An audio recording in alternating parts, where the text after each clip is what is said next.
Today we honor the late Gene Hackman with our first ever single actor Shamedown. The Gene Hackman Shamedown. The Gene Hackdown. If you're new to Cinema Shame, click that subscribe button as we're about to embark on a brand new season of righting cinematic wrongs and filling in those gaps in our movie watching resumes. Allan and I hope you come along for the ride and discover a few that you should have watched by now too. As ever, I must clarify that the shame in Cinema Shame is the self-imposed variety, merely reflecting the knowledge that there are great movies that are on your watch list, and sometimes you just need a kick in the ass to push play. And now, without further delay, it's time to push play on The Gene Hackdown.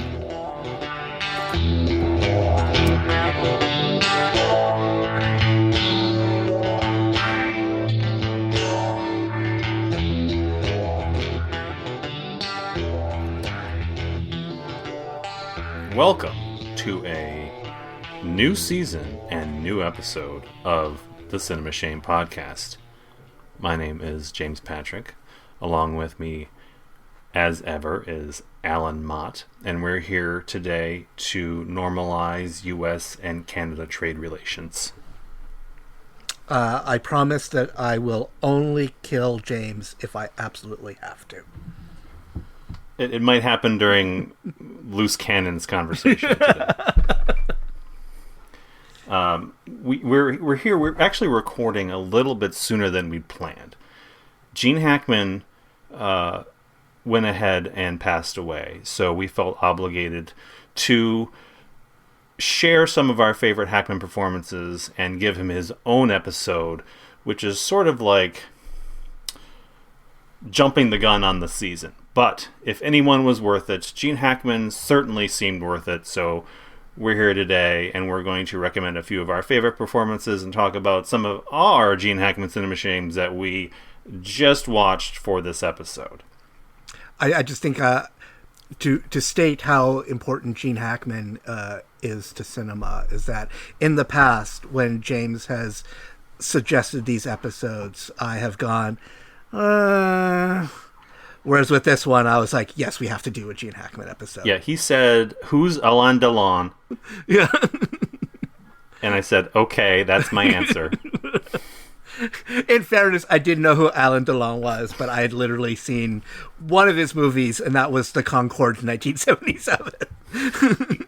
Certainly, I don't want to focus on the sad story that surrounds Gene Hackman. I think we've heard by now, if you're listening to this podcast, you've probably been tuned into the drama there, and it just keeps getting more sad and more unfortunate, and there's enough terrible things in the world right now, so we're going to talk about what we loved about Gene Hackman. Just reach out to your elders, folks. I think that is the lesson here.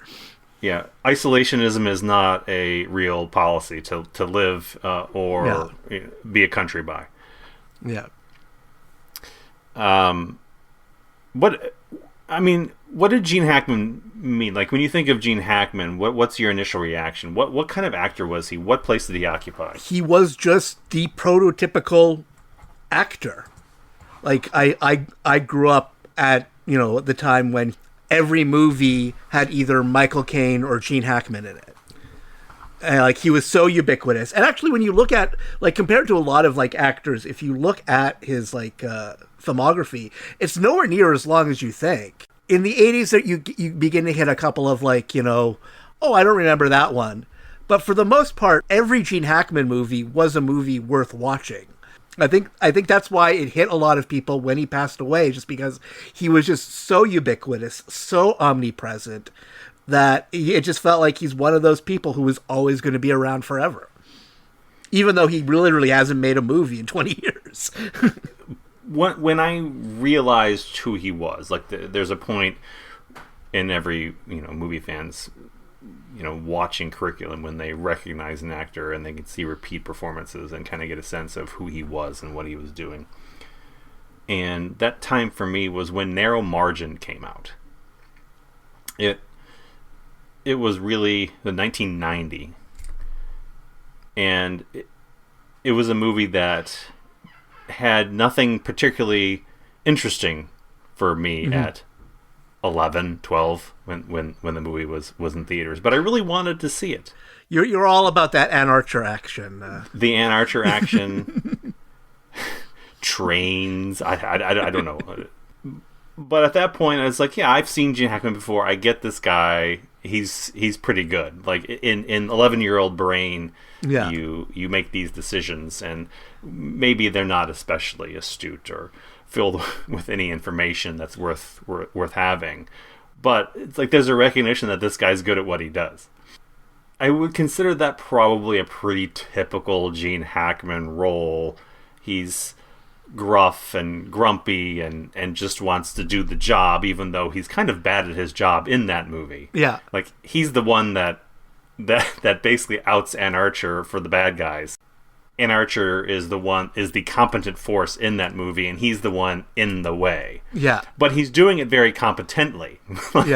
He's and I think that's what my initial thought of a Gene Hackman role is. Everything he did was competent plus, and even movies that didn't deserve competent plus. But at the same time, the performances, and we'll get into this in a minute, but the ones that stand out most for me were his comic roles, where he wasn't same, 100% the same, yeah, and grumpy and cantankerous, and the things that he was most known for. And I have a couple times where he's excellent in that mode. But by and large, I'm thinking of Heartbreakers and Get Shorty and these movies where his comedic timing and playing against type were probably almost inextricable. But he was so funny. Well, you mentioned that because like I came up with my top 5 list for this episode.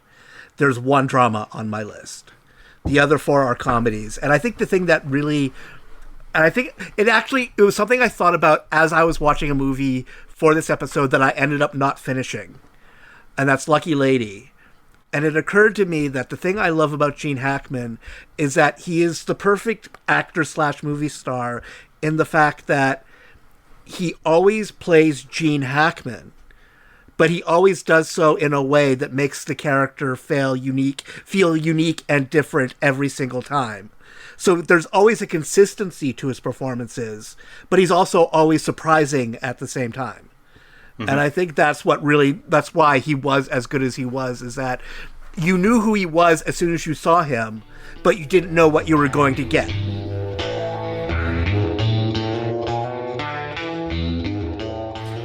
Let's just do a quick primer. Like we always do in our Shamedowns, we always talk about our top 5 movies for the year. Well, this time we're going to do our top 5 Gene Hackman movies, and it's kind of all tied into... Off air, I was asking whether is it Gene Hackman performance or is it Gene Hackman movie, and we decided that it really doesn't matter. We make the rules, and it's just the 5 movies that came to mind first when we were prompted to come up with 5 we wanted to talk about. So I'll go first, and I have some dramas. I'm not gonna be an Allan here, but. The number one. Let's go in reverse. Let's do the reverse. Let's get that build up to the number one, because that's the way real podcasts do it, right? Don't they go 5 to 1? And they have if drama. People notice that is the way I always do it, and I just don't say anything when you choose to do it the opposite way. I don't choose to do it that way. I read my notes without thinking, and in my notes, I think I do 1 through 5. If I were thinking, and if I were a better podcaster, I'd start with 5. That said, my number 5 is Hoosiers. It was... I think it must have been the first time I'd seen Gene Hackman. There were certain movies that were ubiquitous, whether it was HBO or TV, for whatever reason. You had the VHS and you wore it out. Hoosiers was just on. I'm not sure I've ever owned Hoosiers in any format. There's, again, we're exuding competence and compassion for these kids. And as a sports movie, it's pretty boilerplate, but it's excellent at what it does. And I think it is a role that that I will never. I can't separate Gene Hackman from that role in Hoosiers. It's almost too good. I think in many ways it loses sort of the rougher edges I would prefer in that type of sports film, and maybe that's why I don't hold it in higher esteem. But next on my list, mention it earlier, but Get Shorty. In terms of comic timing, Gene Hackman in that movie is just firing. He's bouncing this off all these different characters, and the movie itself, I consider one of the best comedies of the 90s, and it seems to me that people aren't watching it anymore, and I have to ask why. Yeah, no, it doesn't make any sense. And also, like, the fact that, like he gets to have fun with it. Like, I always think of him, like, in the neck brace and stuff like that. Like, stuff that he usually didn't get to do. He really, like... He wasn't an actor who was afraid to try new things. But at the same time, because he was such a rock, that it's kind of always surprising when he does. Yeah, I do attribute some of that to Sonnenfeld, who clearly had a grasp of the material. When you're juggling a cast that's Travolta, Hackman, Russo, DeVito, Dennis Farina, Delroy Lindo, Gandolfini, like Bette Midler, David Paymer, it just keeps going on and on. Yeah. And you have all these tools at your disposal, and keeping everyone on that same note. And it's such a consistent note. It's cynical, sarcastic, but it's also broad and has some really funny dialogue. Yeah, I think it's as good as Elmer Leonard gets on screen. Yeah. It's a little jokier than Leonard, but I don't think that's wrong in terms of adapting to screen. Well, I always, because like the few Leonard novels I read are the more comic ones. So to me, in my head, that it matches up. Like, I haven't read like Rum Punch that Jackie Brown is based off, which would be my second favorite of the Elmore adaptions. But I think it's out of sight. I'm sorry. Yeah. we can have an Elmer Leonard episode one day, because I feel like we probably have a bunch of unwatched ones that would be very fun. There's more than you think. Yeah. Well, no, because he wrote like even just like the stuff he scripted, but weren't based on his novels, like some of the westerns and stuff like that. Yeah. I'm going to continue with the comic performance for my third pick, and that is Royal Tenenbaums, Wes Anderson's. It's actually, and this might get me removed from podcasting forcefully, but I don't connect with it the same way that I do other Wes Anderson movies, but I love Wes Anderson. It's my absolute favorite. It's my favorite. It's in the middle for me, and it's the one that people are shocked because there isn't a Wes Anderson movie that I don't like. And I actually do have some. Like, he's one of my favorite directors, but there are some that, like, I don't like. The Life Aquatic. That movie doesn't work for me at all. Which, see now you know how I feel about not liking. I can hurt you just as much as you can hurt me. It's like. It's my favorite. I adore that film, top to bottom. But I'm just totally derailed now. I can't recover. You started. Yes, that might be true. Gene Hackman's performance, again, it's a broad and stacked cast, but that's Wes Anderson is the most exceptional director at getting everyone on a wavelength that's working today. You would think that Gene Hackman wouldn't fit with the Wes Anderson model, but he's the performance in that film that I point to as the reason why it really works. Like, he's the center, he's the emotional center of the movie. Well, and that's I think that's, to me, that's why it's my favorite. Is you're exactly right. He is the emotional center in the movie, but at the same time, he's not afraid to just be an outright asshole. Mm-hmm. And I think it's the miracle of his performance that he is an outright asshole, and you still manage to love him throughout the movie. Like, even though you shouldn't, like, you should actually hate him as much as his children do, but there's just something about his refusal to just be, overcome by his circumstances, just as his life keeps getting worse and worse and worse and worse. You still like end up rooting for him, even though you really should be like, hey man, you've got exactly what you deserved. I mean, I think that's we're getting into something about the Gene Hackman performance, in that he's often a big asshole. Yeah. But he's still relatable. Yeah. I think in most of his films, that cantankerous quality, irascible, however you want to call it, but he's often harsh and rough around the edges. But there's something understandable that he injects into the performance. Is like, yeah, I get why he's the asshole here, and I can sympathize with that. We all have these moments where, we're all the protagonists of our own little movies. And then, like, after something happens, like, you may go, like, oh, wait, I was the jerk in that situation. Like, when it was happening, I thought I was the hero, and I thought I was in the right. But then you remove yourself from it, and you're like, oh, no, like, I was the one who was in the wrong. And I think with Hackman, like, he plays, like, characters who like, have that capability of, like, they will act like an asshole, but afterwards they will be like, oh, I was a fucking asshole. It's not like a character who's a completely. I think there are maybe like the Crimson Tide submarine commander is a guy who's completely oblivious to his assholishness. So he could play that, but I think his best characters are the ones who like had that, like, they enough humanity to recognize their lack of humanity. I think we'll be able to touch on that in at least one of my picks that we're coming into.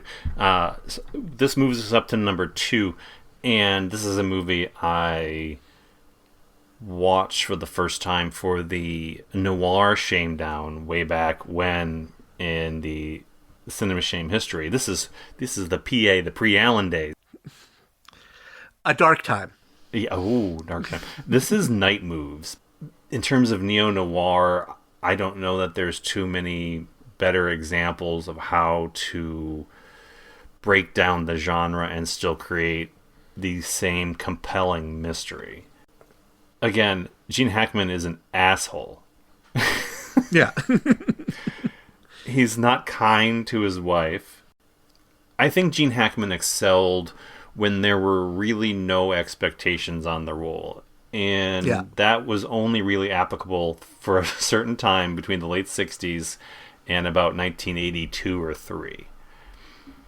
I mean, the new Hollywood days when we're experimenting with movies that go anywhere and nowhere at the same time. And Night Moves it's not Altman hangout vibes, but it's got this sense that it's going nowhere and everywhere all at the same time. And does it make sense? Does it not make sense? You're pulling together these ideas that we always talk about when we talk about The Big Sleep and the great noir films. And can you put the pieces together and still have it fit? And that one, after watching it since, the answer is a resounding yes. I see the pieces fall together now much better than I did the first time because it was wrapped up in the story.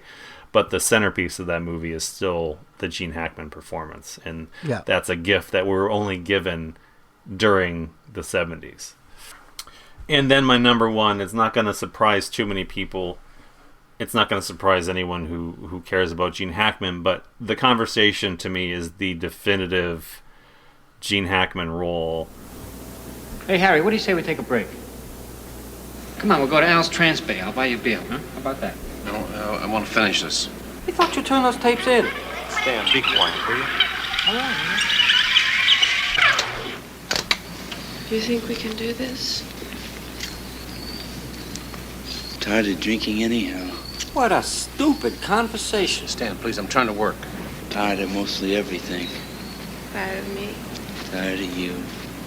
But not today. What the hell are they talking about, for Christ's sake? Stanley, please, I'm trying to get this done. All right, don't get excited, man. Well, I'm getting fed up.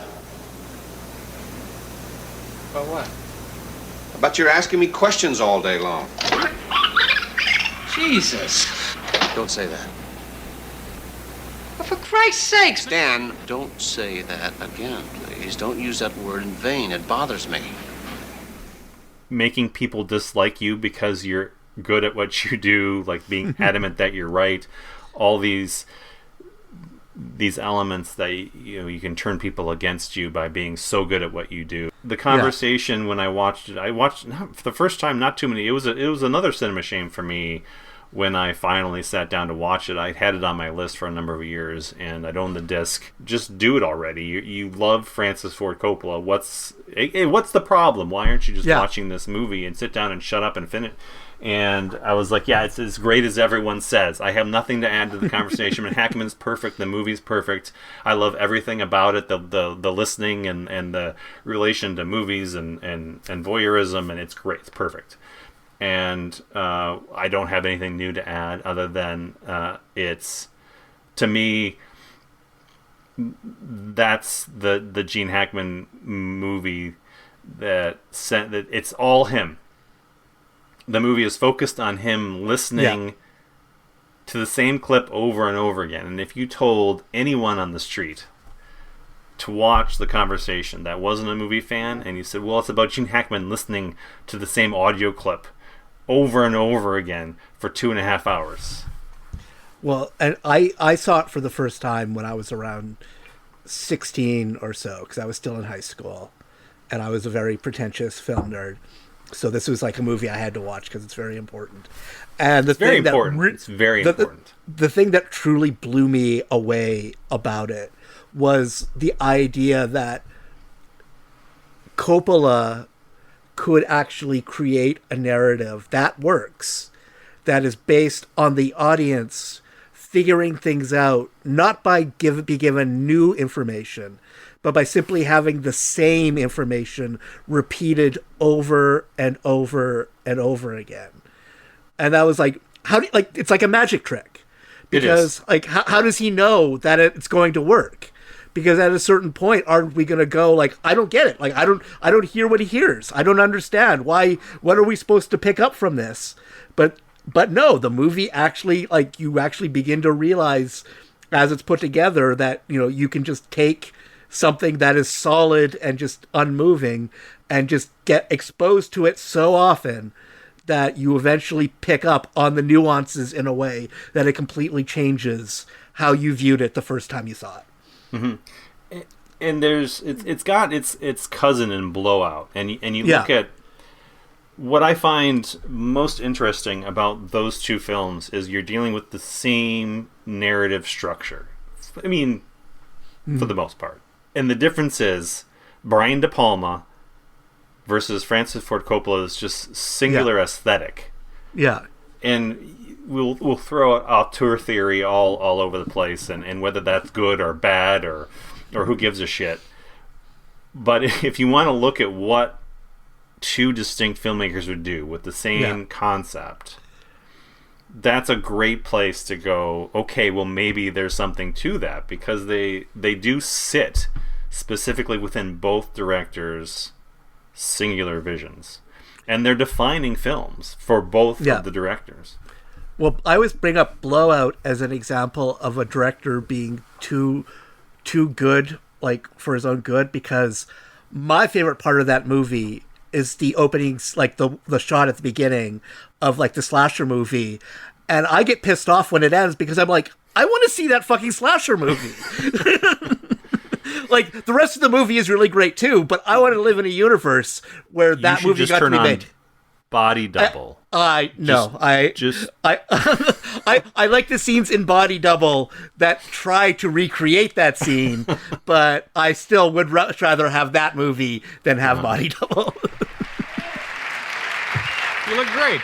You look great. You know, a lot of people come on the program whom you've seen on other shows or in films and so forth, and they look different. You look just exactly like you do in movies. You look great. You look terrific. People come up to me on the street and they say, you look better in person than you do on film. I don't know if that's a compliment. Did they say that to you? No, they don't say much anything to me. It's because of the bodyguards. But no, you really look terrific.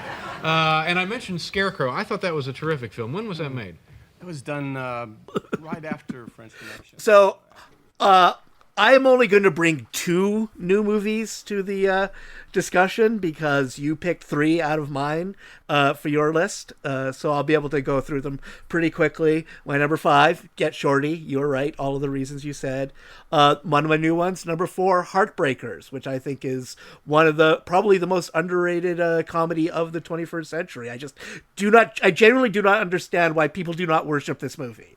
I don't get it either. It was on my list for like stuff that I needed to mention, but I knew you were going to do it, so I let it happen. But when I saw Heartbreakers, I thought it was hysterical. I saw it in the theater, I went by myself, and there was hardly anyone in the theater. Yeah, and I'm watching this unfold, and I'm laughing like an idiot by myself in a theater.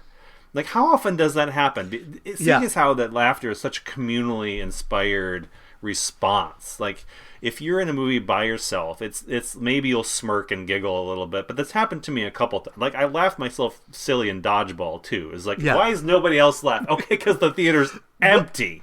I actually, my one of my most painful movie going experiences was when I went to see MacGruber, and I thought it was hilarious. And I was in a full theater, and everyone else was deathly silent. So I felt it like I had to actually hold in my laughter because I didn't want to be the only one laughing. So I was actually in pain that entire movie because I wanted to laugh uproariously, but nobody was going to join me.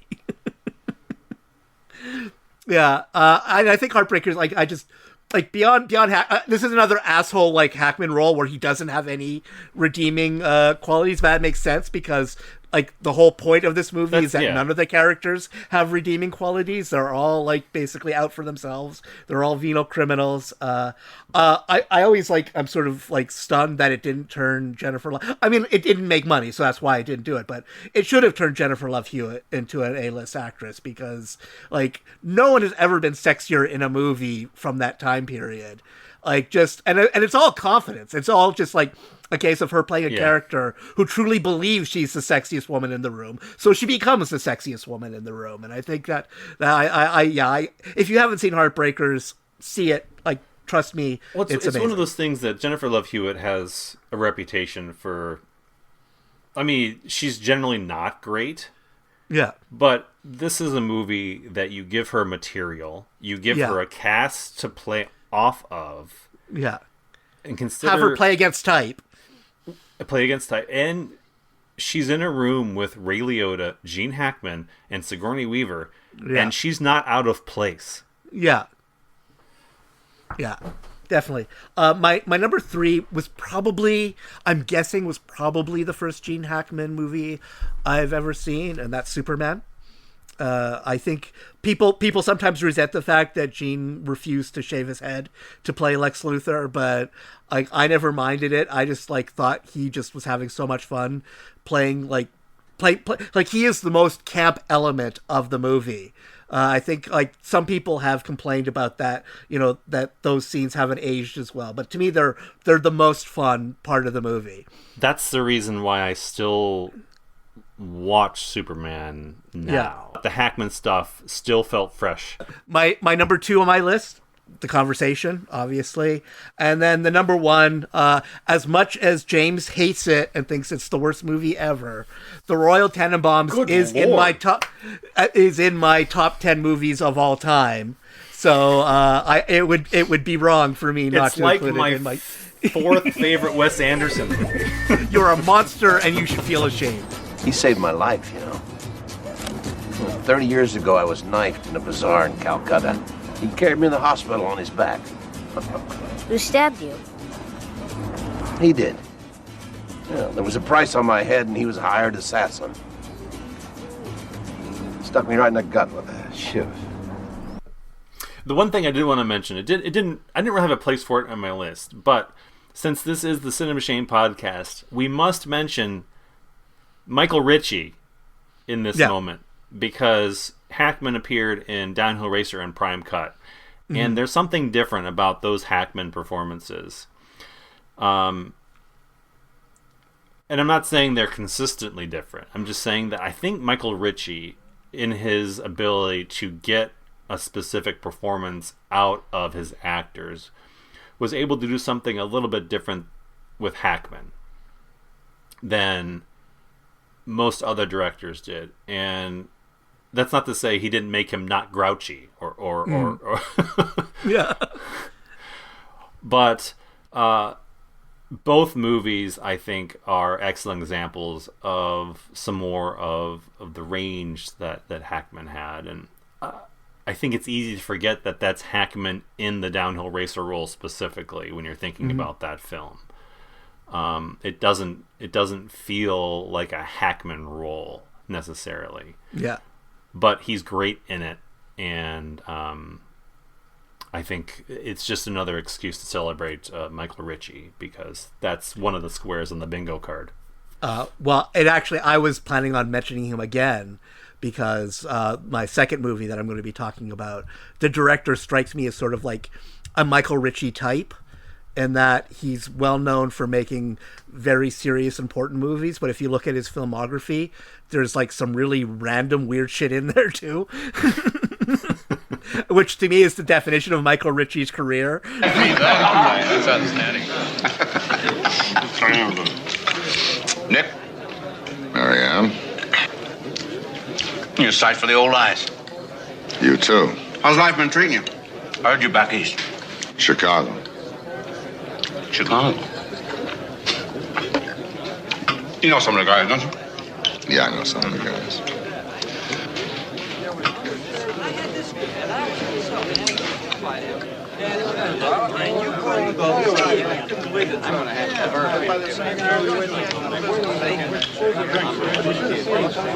You eat guts? Yeah. I like them.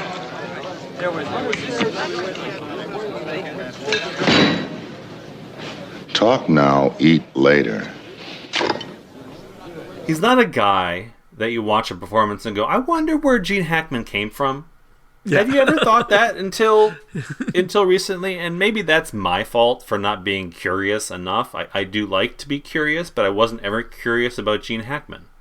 Well, because famously he's one of those actors who, like, even when you see him at his youngest, he seems like he's a middle-aged man.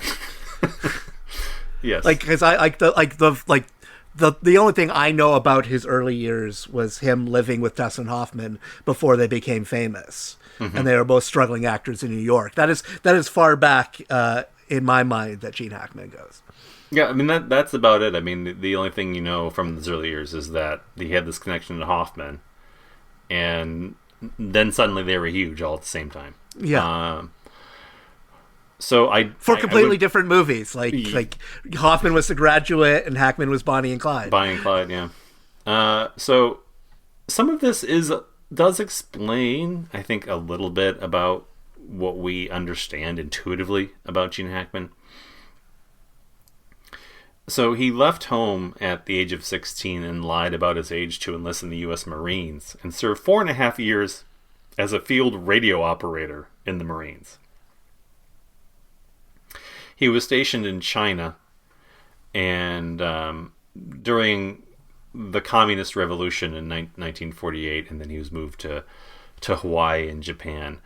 So through the late 40s, he's in the Marine Corps, and then decides in 1956 he's going to pursue acting and joins the Pasadena Playhouse in California. This is where he meets Dustin Hoffman, and they were they were both told they were the least likely to succeed. And I don't know what this means, but he got the lowest score that the Playhouse had ever given for a performance. So his response to being told he was the worst actor the Pasadena Playhouse had ever seen, he moves to New York City to get acting jobs. Yeah. And this is the quote I pulled. They were asking him why he continued to work despite being told to stop repeatedly. He said, it was more psychological warfare because I wasn't going to let those fuckers get me down. I insisted with myself that I would continue to do whatever it took to get a job. It was me against them, and in some way, unfortunately, I still feel that way. But I think if you're interested in acting, there's a part of you that relishes the struggle. It's a narcotic in the way that you are trained to do this work, and nobody will let you do it. So you're a little bit nuts. You lie, you cheat, you do whatever it takes to get an audition. It's hilarious because I will admit that I took something edible like before we started this podcast, and as you were just reading what he was saying, I could actually see his face in your face. I don't know if I like that. I gotta think about that for a minute.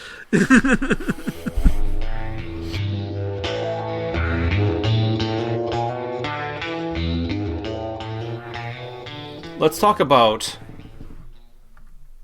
a little movie that I like to call Ride the Bullet, but is actually called Bite the Bullet. Bite the Bullet.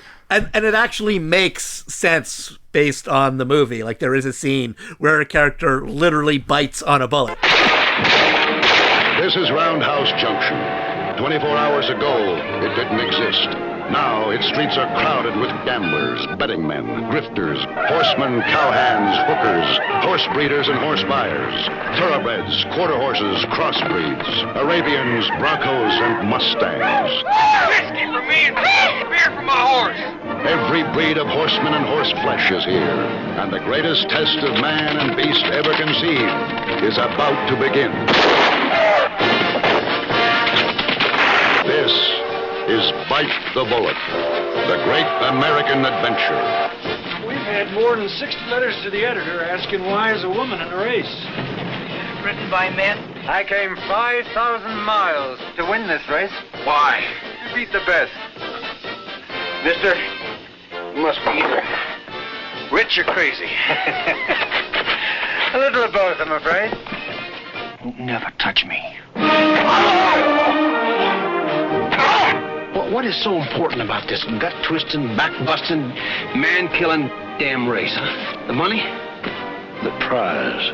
The prize is the money. The prize is winning. This is the great Western Press Endurance Horse Race. Over 700 miles will be covered. Over $200,000 will change hands. And before the race is over, every rider will know what it means to bite the bullet. Bury him. Columbia Pictures presents Bite the Bullet. Written and directed by Richard Brooks. Starring Gene Hackman, Candice Bergen, James Coburn, Ben Johnson, Jan Michael Vincent, and Ian Bannon. Bite the Bullet. The great American adventure.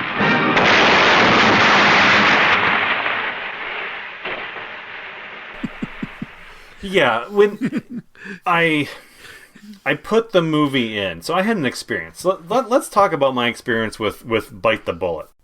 I was like, oh, hey, this is a Western with Gene Hackman that I haven't seen. I should probably watch that. James Coburn, I got to watch this movie. Yeah. I start watching it on Tubi. Yeah. I'm at the gym. And I'm watching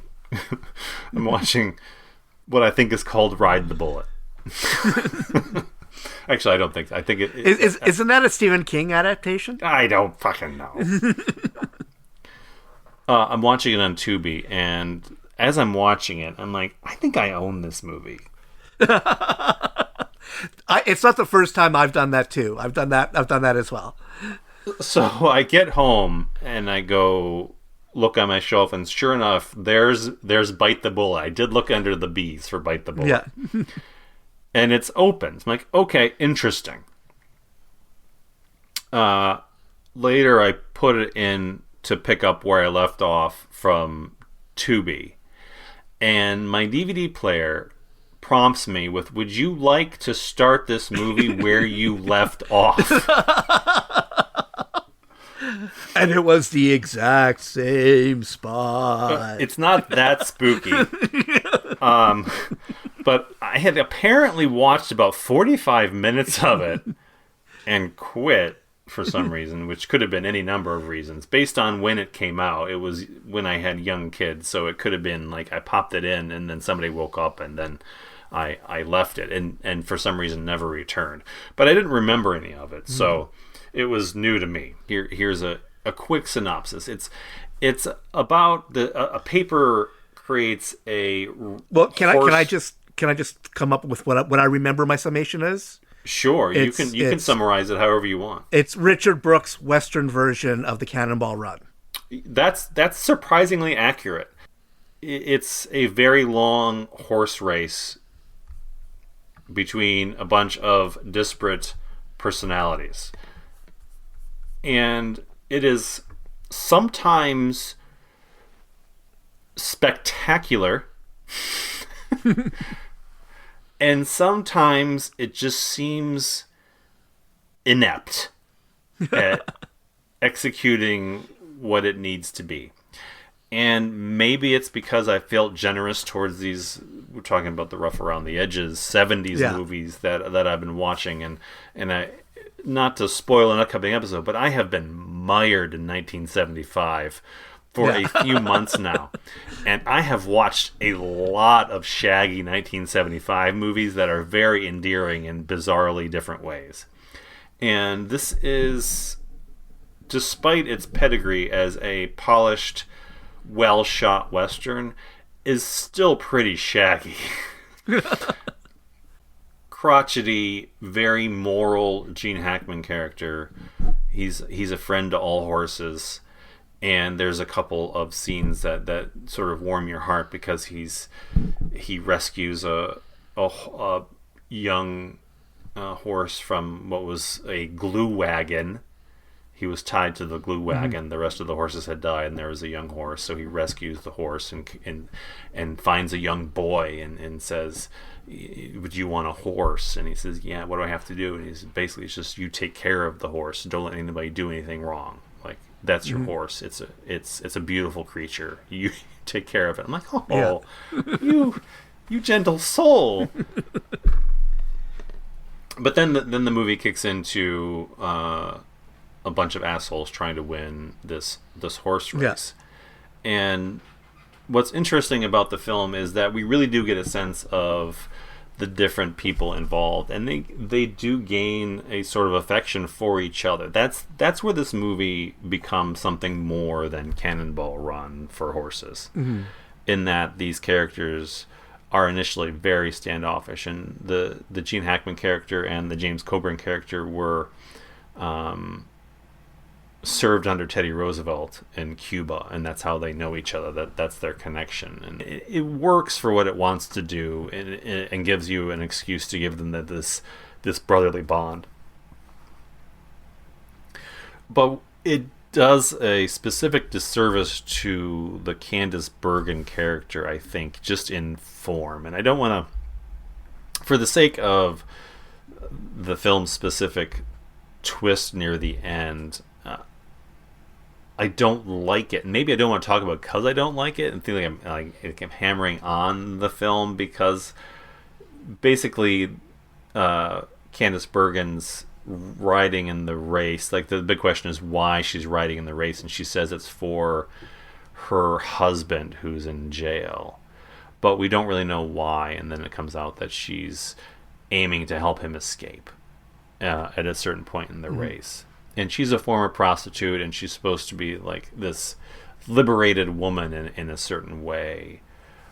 But by the end of the film, when we come to realize that she's doing it for her husband and not for herself or anything else, and it's one of those things. Well, you can say, well, but that's the way it was, scripted. It makes sense that way, but it's like it doesn't have to be that way. Like that didn't have to be her motivation. And it turns out that she's inadvertently helping her husband, who's a huge asshole from like the first frame. Like there's never a reason.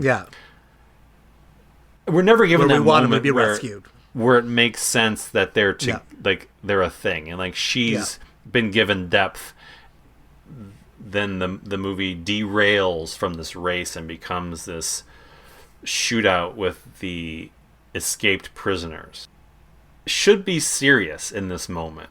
These racers, who aren't necessarily fighters, are trying to liberate her from this gang and proceed with the race and get their own horses back and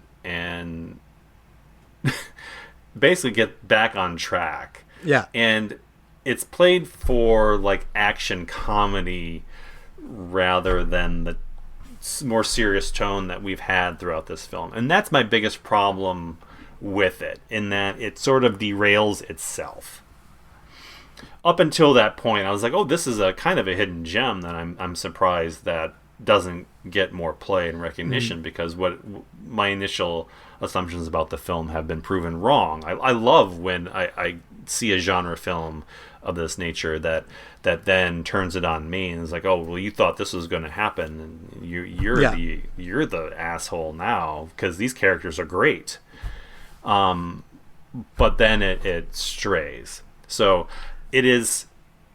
I recommend watching it because it is, and intermittently it is incredibly well shot. The way that the space is used with some of the sand and the just the vistas that they travel through, it's intermittently gorgeous. But then there's a few frames that pop up and it's like, why is it shot that way? Is it just because we couldn't predict where the horse was gonna go? Like, I've seen a lot of westerns to know that we can generally figure it out. Yeah. Yeah, well, it's interesting because the reason why I've seen half, and I think I watched it on Tubi. I think I have a copy of it on my Plex too. I think it was one of those cases where I didn't realize I had a copy, so I watched it on streaming. Oh, yes. I was watching it on your Plex. It wasn't on Tubi. Okay. I was watching your copy. And so, extra layer of fun. I was watching it on my phone at the gym as I rewinded to that original thing. And it was okay. And then I was watching it on my TV. I was like, did he rip this from a VHS? Like, what is happening here? Probably. Yeah, probably. I think it's probably. I couldn't tell who the characters were. It was so bad on my television. Yeah. That's what I recall the one. I recall the one on Tubi isn't much better. Like, I think it's not like a jumping. Is it? I think it's a case where like you have to have the DVD basically if you want to watch a good version of it. But it was when I couldn't tell who the characters were. I'm like, I think I have this movie, and I put in the Blu-ray. I was like, oh no, this looked great. It's like it's because I actually have, like, I bring up like the Cannonball Run movies, and one of the ironies of my is I am actually kind of low key obsessed with that very weird subgenre of like cross country motor car road race movies, which, if you know me, is really bizarre because I don't like cars at all. Like, I have no interest in that, but I just love that sort of like that. It's a mad world sort of like thing of like, we're going to take a bunch of disparate characters, give them the same goal, and then just follow them as they try to, win. And so when I heard that there was basically a Western version of this, it's like, well, I don't like Westerns, but I should definitely give this a watch. And it's not there really are parts a of Western. Like, to be fair to the film, like it's got that aura about it, but it's by no means a Western. It was still enough of a Western that there are horses. But I'm not a horse fan. I don't like cars. I don't like horses. I don't like movies that are about getting from one place to another, unless they are. What cars and Bullet, Allan? What cars and a Trans Am, a Camaro, a Lamborghini, named after a horse, a Mustang. Okay. But I so that's why I was drawn to it. But like you said, like it has all of the elements. It just doesn't get you there. Mm-mm. Like, and I think that's sometimes an issue with Brooks. Like, he could be a genius and could do really great stuff, but then sometimes if the material wasn't exactly right, he wasn't able to fix it. Some of the character stuff is beautifully rendered, and then it just is like you didn't understand the tone of your film at all at a certain point. And I can still recommend, because it's an interesting film, and I just don't watch the version on my Plex. Don't watch it on Allan's Plex. I recommend picking up Twilight Time Blu-ray. Wasn't anything like it was in San Antonio where we did our training. That's where I ran into Luke. A lot of other men from every other country that want to be Rough Riders. bakers and barbers, and congressmen, cattlemen, ball players, farmers, reporters, cowboys. Now, we didn't rough ride up that hill because we didn't have any horses. We didn't charge up there either.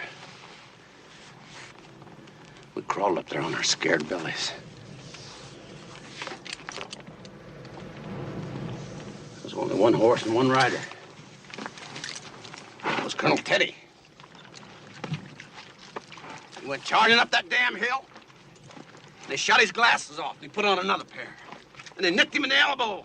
He said, "Follow me!" We did. Because we was too damn ashamed not to. The same year, he was in The French Connection. So he was a well-known name. He had the heat of Bonnie and Clyde. But this is probably like the last movie of this type he would make for a while. And that is just a truly trashy, pulpy soap opera. And that is George Schaefer's Doctor's Wives.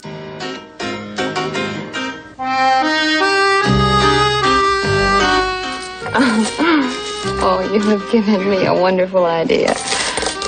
When they try out a new drug, what do? They run a clinical test, huh? I'm willing to do the same. As a favor, I will lay my years of experience on the line. I will sleep with each of your husbands and find out what you've been doing wrong. Then I'll make a diagnosis and recommend a treatment. And darlings, I'm not bluffing. Matter of fact, I've covered 50% of the territory already. Did you ever sleep with Laurie Dillman? I don't feel any pity, any sorrow, any regret for that oversexed kook. I've had what I want from you. Now put on your clothes and leave. Truth is, we're all tramps. I've decided to give up my studies and concentrate on marrying an MD. I mean, their wives have such advantages. Those beautiful homes and cars and that country club. Subject clearly heterosexual. This goes on during? Manual stimulation beginning. Which, what happened was I originally was going to I'll take on like the really important ones I haven't watched yet. I'll watch, The French Connection, The French Connection 2. And then I was like, but those are cinema shames where I haven't seen them because I don't want to see them. I'm not a William Friedkin fan. I don't enjoy his stuff. So it's sort of, and Frankenheimer, like I can take or leave. So I thought, like, there must be some other stuff, but I don't want to do the whole, Allan only watches the really, campy bad stuff. But so then, then he was like, I'm just going to watch the campy. But I'm leading somewhere. So our friend of our show, Paul Freitag did one of his movie nights. And as part of his thing, he showed a bunch of trailers to Gene Hackman movies, and he played the trailer for Doctor's Wives. And that was at the point where I went like, well, now I have to see this. Like I don't care if this is too much of an Allan movie. I absolutely, this trailer has 100% sold me.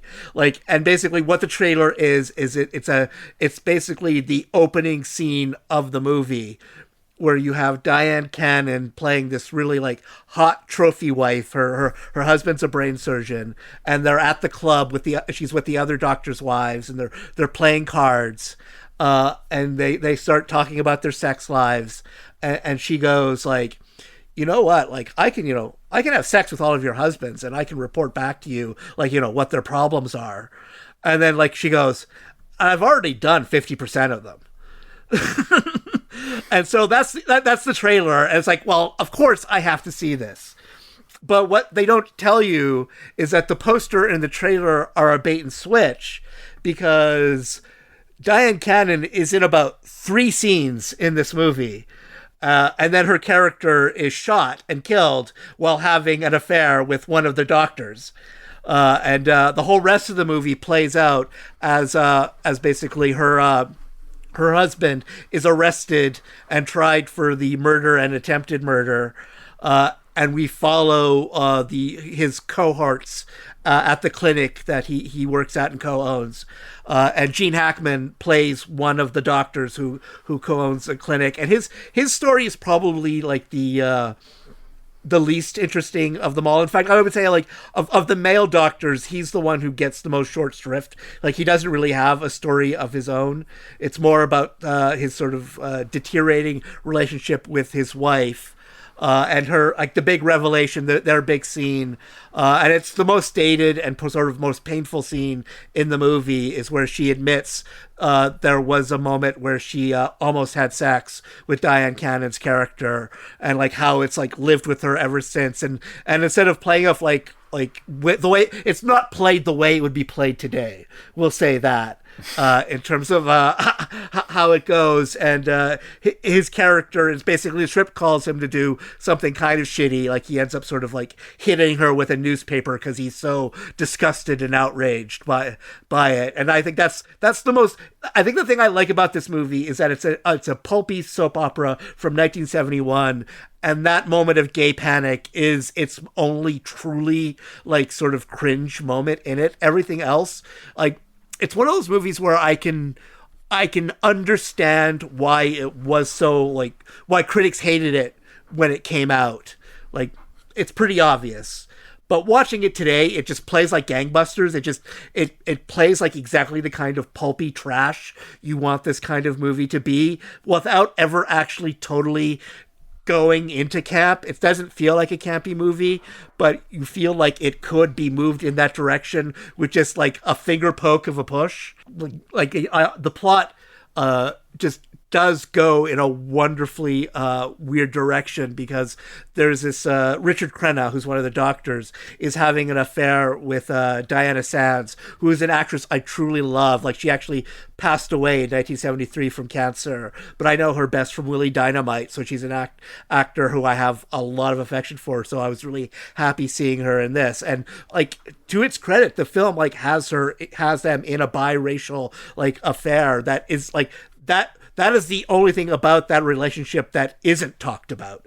Like, they don't actually mention that. So to its credit for a movie from 1971 that they do this. But her son is ill with they may have said what it was, but I wasn't paying attention enough to actually like tell you. But at a certain point, his brain just has a thing, and it turns out the doctor who is, you know, under arrest is the only doctor who can perform the operation that will save the kid. He blackmails Crenna and says, like, I'll do the operation, but, you know, you're going to have to help me escape from the police, because the police are going to be watching him and take him back to jail as soon as the operation is performed.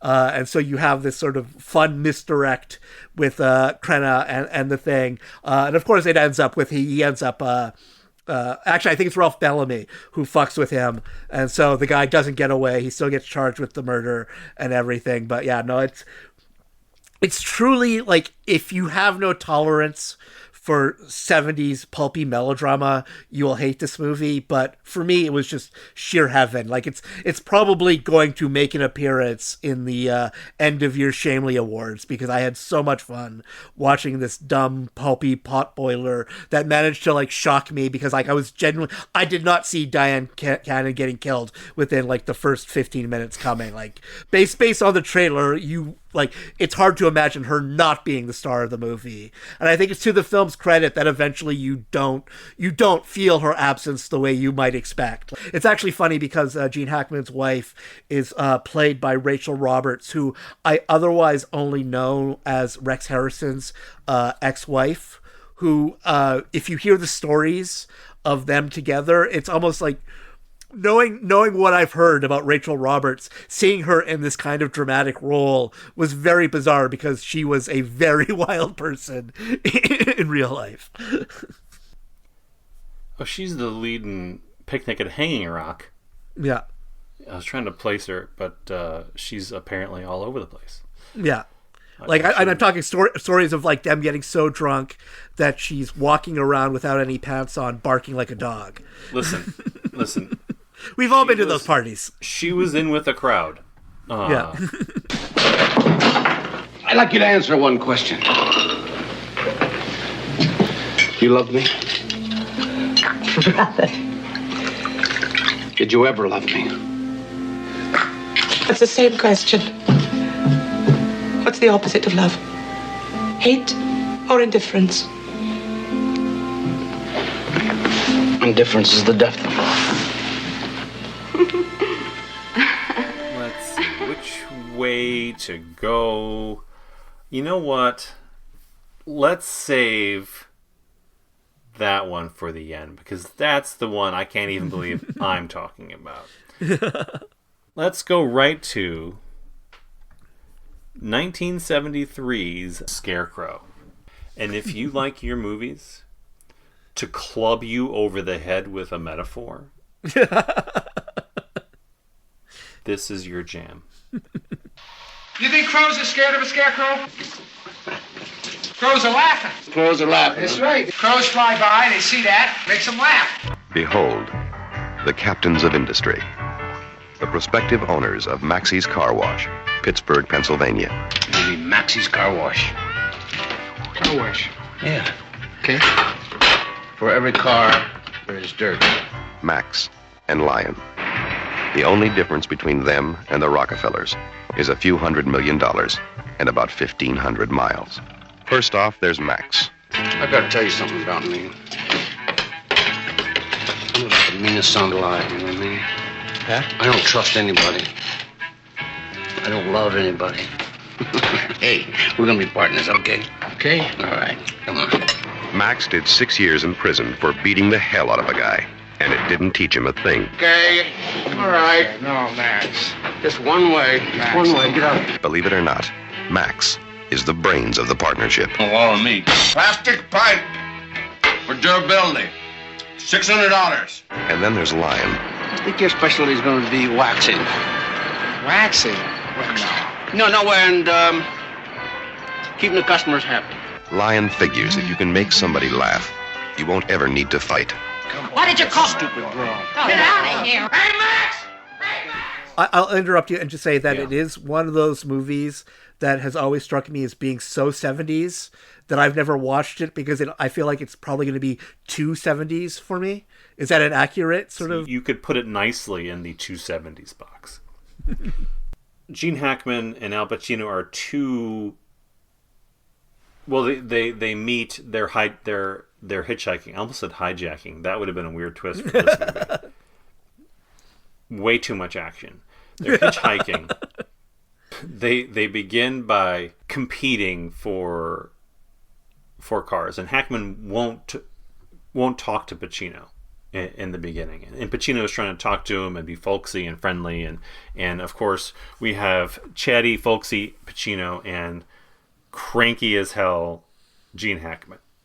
They eventually get picked up by a truck, and they both get on, but throughout this whole time, Pacino has been needling him with different humor and trying to make jokes, and like he'll like pretend he's on a phone call talking to someone about the guy that's sitting right there, and so the meaning of Scarecrow is that when they finally get to a diner, Pacino's saying, crows aren't afraid of scarecrows.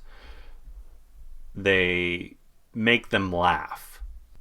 And this comes up repeatedly. That's why it's Scarecrow. Get it?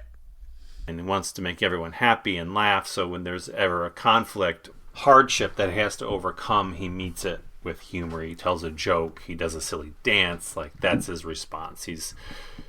He's always sort of avoiding conflict with jokes. And Hackman is dead serious, comically so, because you could say he's a little bit on the spectrum in this film. He walks around wearing like 7 layers of clothing, no matter what the temperature is. And he's constantly drawn. Every time there's something wrong, he wants to fight. He wants to fight him, and that's the character. You have a character who can't do anything but deflect with humor, and a character who can't confront anything without anger.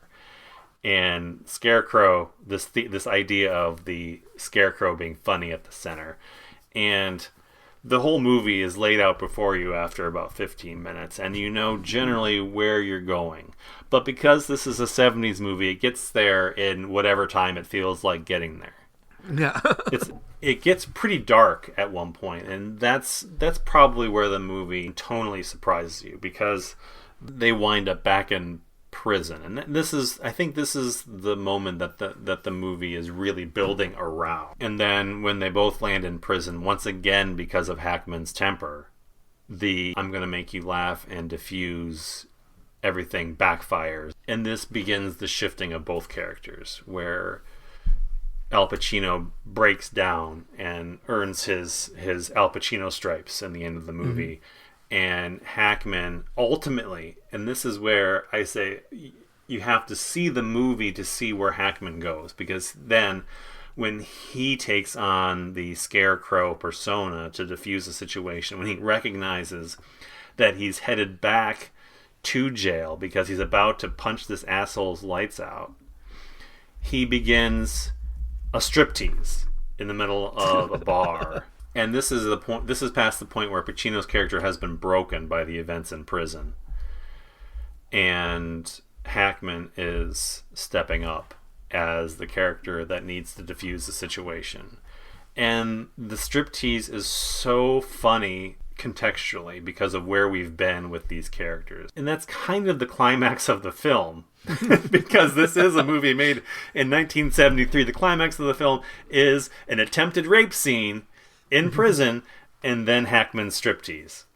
It doesn't get too far, but I mean, many layers are shed, because again, we go back to the joke about him wearing way too many layers of clothing, so when he's taking it off, there's this comical element to the striptease.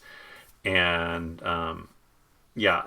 I was wavering about whether I was on board with this movie for 90 minutes because of the heavy-handed metaphor. The film earns its, I think, growing reputation of late. I've seen people talk about it and mention it. It's got a really nice... I've never encountered, like, I have read about it a lot, like in terms of just not about the movie itself, but it's come up as an example of sort of very 70s, sort of this style of filmmaking. Plus, you have Pacino and Hackman together as two icons. So, like, I don't. There's never been a period where I didn't know this movie existed. Warner Archive put out a really nice Blu-ray of it, and I think that brought it to a lot of people's attention. It is definitely worth watching for the performances. What's funny was that I was reading some of the contemporaneous reviews, and they were really hard on Pacino for this performance, and I don't understand it at all from our perspective or the perspective in that moment. We assume that this is like only a modern phenomenon, but it could be as something as like Pacino said something shitty about critics in a review, so critics were mad at him like at that time, you know, like we don't know what was in people's heads when they were actually reviewing the movie. Like we people think they're unbiased, but most aren't. As in that, I recommend it for the performances. I do think the drifting nature of the film may be too much, and I'm a big proponent of the 70s. Where are we going to go with this? Let's take it wherever it feels like. Let's see what happens. And sometimes that can be thrilling, and I point to movies like Slither. Released the same year, I think, as this film, that is utterly aimless in every way, shape, and form, but continues to surprise you. This one doesn't do that until the very end. And it does so in a way that is almost disingenuous to the first 90 minutes of the film. I was wondering if I was being too hard on it, because I've seen nothing but heaping praise on the film as like this lesser known masterpiece. But I went searching for reviews and found Ebert's review. It didn't take too much digging to find something that really spoke to me here, because it was like the top search for scarecrow reviews. But it justified my opinion that it's just the pieces don't quite fit. So It says, still there are fine moments, as there would have to be with Hackman and Pacino. There's a scene in a bar when a would-be fight turns into a comic striptease by Hackman. There's a bittersweet interlude with Max's sister and her girlfriend, and there are times of just rambling, as the two friends depend on each other in a big and lonely world. It's too bad everything is brought together in a big, smashing, dramatic crisis at the end. Scarecrow somehow should have drifted out on lower key.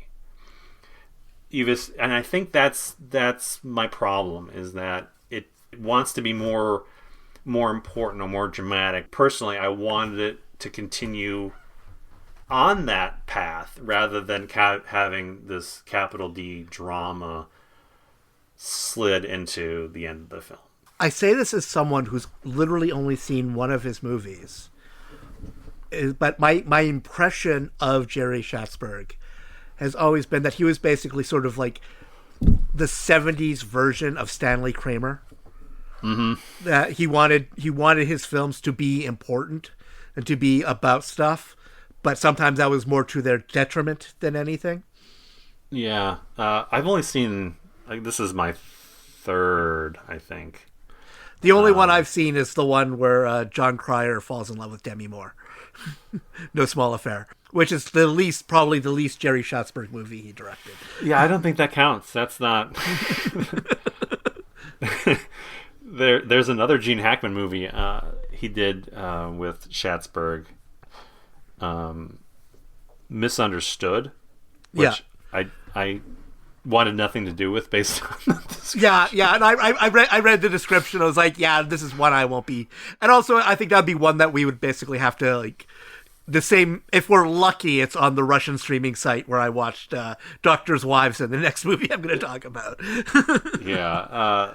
I mean, Panic in Needle Park, I like, but I would never go, I liked it because of what I felt I got from the director. And we also didn't need to really pound home the Scarecrow metaphor. Yeah. I think we moderate these two things, and I think the movie sits better with me. But I can see why someone would adore it. Like, I get it. Yeah. First time I got busted for fighting. I screwed his cab driver's wife. He came home early. We ended up out in the street and I was naked. It's a beauty.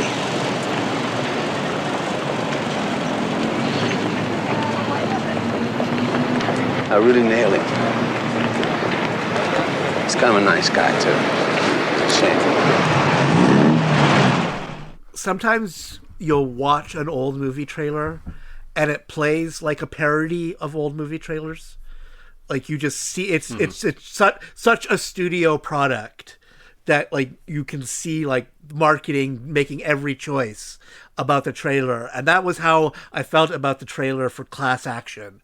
And it was one of those movies where it's almost like a movie that doesn't get made anymore, like a studio mid-level just sort of potboiler where like I don't think that exists anymore in any, like you basically have to watch it as a limited series on HBO or Apple TV, and it's a lawyer courtroom drama directed by Michael Apted, who's I was going to say has a very Michael Ritchie style career. Mm-hmm. Like he's very venerated for his Up series of documentaries, which is probably considered to be like the best documentary series of all time. But he also like frequently made movies in Hollywood, and it's just like the weirdest range. Like we've got Nell, Blink, Thunderheart, which is probably his best movie. It is definitely. But he also made Richard Pryor's Critical Condition.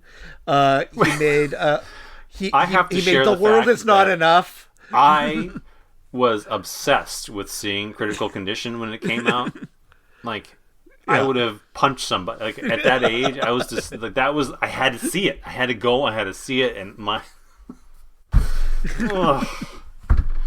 But But it's sort of like he had a very Michael Ritchie career where you just look at his filmography and you go, that makes sense.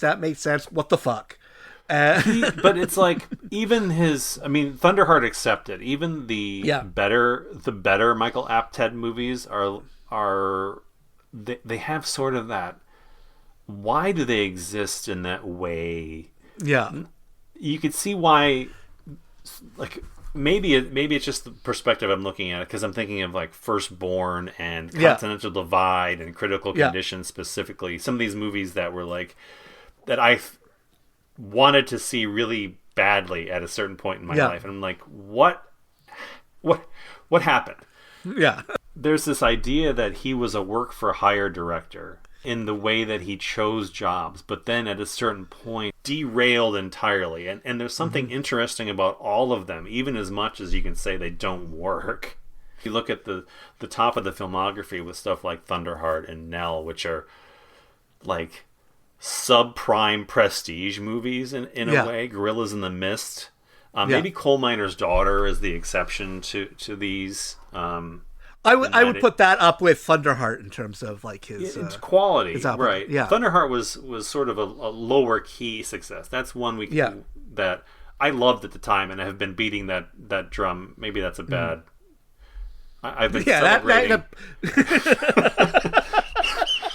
celebrating Thunderheart since I saw it, and telling anybody who would listen to me that they should watch it. Coal Miner's Daughter had a much bigger success, but there's this idea that they're low key, and then somewhere in the middle of this, he gets a Bond gig, which is totally. He gave us Dr. Christmas Jones. I mean, oh yes, he did. Which is funny because I having watched Class Action, I would say like of the things I've seen, it is the least Michael Apted in terms of the fact that it is one of the ones where I can't see him as a filmmaker in it at all. Like, it is a very formulaic legal drama. Class Action is this year's presumed innocent. The plaintiff, Jedediah Tucker Ward. A father and a daughter. For the defense, Margaret Eleanor Ward. I'm glad I'm not going to be at your house for the holidays. Divided by a case. Did it ever occur to you that I might be a very good attorney? Well, you'd better be. I raised you. Should this circuit have gone into the Meridian? Objection. Calls for conclusion. If you want to kill people. Endangered by the truth. Why don't you read my report? So we bury it. People were blown up, sir.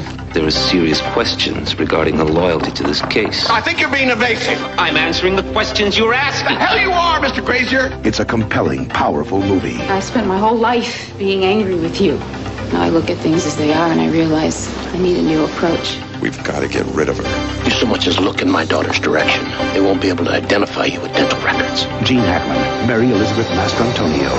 Class Action, rated R. Starts Friday, March 15th at theaters everywhere. But also part of me was that I almost found that impressive that he was like, maybe it was just such a money gig, but that he was able to just hide himself so much in it. The film, basically, it's about Gene Hackman is this legendary class action lawyer who's very much of the 60s. Like, he came from that time, very much like fighting for the downtrodden against the system. And he's really alienated his daughter, who's played by Mary Elizabeth Mastrantonio, and to the point that she actually is a lawyer at one of sort of the evil law firms that he has dedicated his entire career against. But despite this, he has, he's trying to maintain a relationship with her, but she is just harboring so much resentment over how he treated her mother.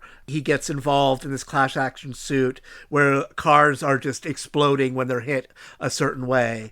And she ends up being representing the car manufacturer. Daughter and father head to head in a class action lawsuit, and it plays like it has a standard twists and turns where she finds out that they knew about the problem but decided not to fix it because it would be cheaper to just pay out the lawsuit than it would be to recall the car. Once you know like about the corruption, you figure that Mastrantonio's character is going to quit and join up with her father. And so the one surprising thing is that she doesn't. She ends up staying with like the bad guy lawyers all the way till the end. But the one twist is that there was one piece of information she knew that she could tell him, and sort of legally she figured she could tell him because she knows that her side has destroyed the evidence that he needs. So in that absence, it's her ethical duty to give him other evidence that would basically do the same thing. And so that's the big legal twist. And so it never rises above the level of sort of like a Showtime made for TV sort of like, it's not in terms of plot and sort of what's happening in terms of like actual acting, and that they're both doing really good work with kind of a middling script. Like it's not anything too exciting, and it like the drama is basically exactly what you expect in any given scene, but they're just so dedicated to just going for it that it actually almost manages to elevate the material. But unfortunately, it's so by the numbers that doesn't really happen. But ultimately, the thing that the reason why I was like, oh, I'll talk about this one is because I don't know have you experienced this thing where certain performers who you just didn't get when you were younger, like you were like, I don't know why this person is a movie star, but they were in a whole bunch of movies around this time, so clearly people saw something in them. And that was how I felt for a long time about Mary Elizabeth Mastantonio. It was like, I don't quite get why she was in like the kind of movies she was in for a while. But recently I've like rewatched her stuff and seeing this, and I was like, what's wrong with you, you fucking asshole? Like, she's amazing. She's one of the most beautiful women you've ever seen. Like, I don't know if it's a case of like your taste changing as you grow older, or it's just like you have to be of a certain maturity level to appreciate why certain people are movie stars or not. I mean, what we knew her from mostly, I think, what everyone of a certain era was like, she was Maid Marian. Like, I would go Abyss first and then Maid Marian second. So she had these iconic roles. I don't really get a sense of her as an actress in either film. Mm-hmm. I mean, I'm not a huge Abyss fan. I love The Abyss, so that's I'll go on the Cameron can go to hell. You just remember the director's cut ending while you're watching it. You remember the parts they add. Okay. Like I've gone back and watched Consenting Adults and Slam Dance and January Man. I watched it for the first time maybe 2 years ago, Consenting Adults. And that was one where I had heard, like, I never heard a single good word about that movie. And I'm watching it. It's not a good movie, but it's also not a bad movie at the same time. No, it's like, yeah. But I think what I'm trying to get to is that these lesser films did showcase more of what she could do in a way that she wasn't given to, like in Robin Hood or The Abyss. Yeah.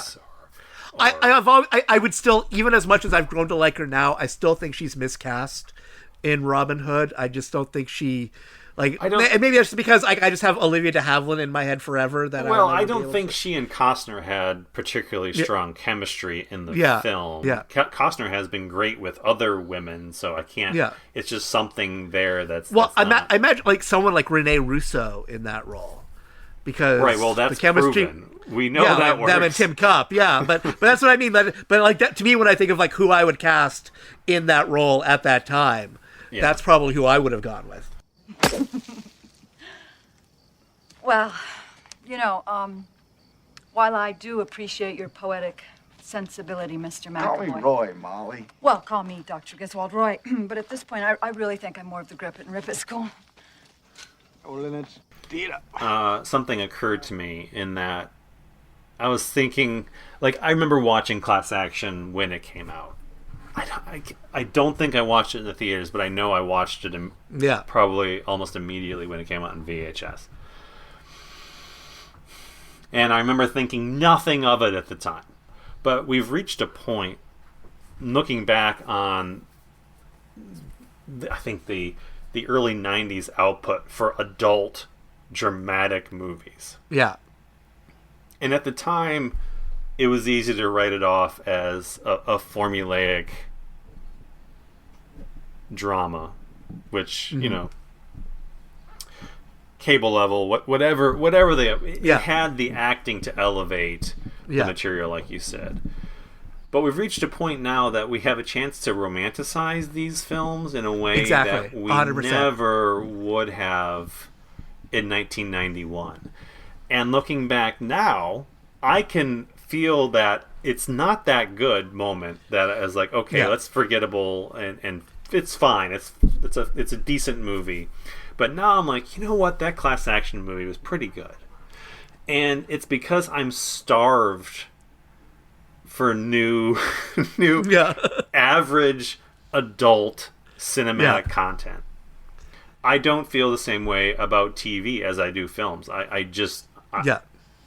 It's rare for me to actually attach to a show and carry it out to its end. I run out of interest. I run out of patience. But with movies and just the format, I have 90 to 120 minutes. I have these characters. I can fall in love with a movie and compartmentalize it in a way that it doesn't happen for me anywhere else.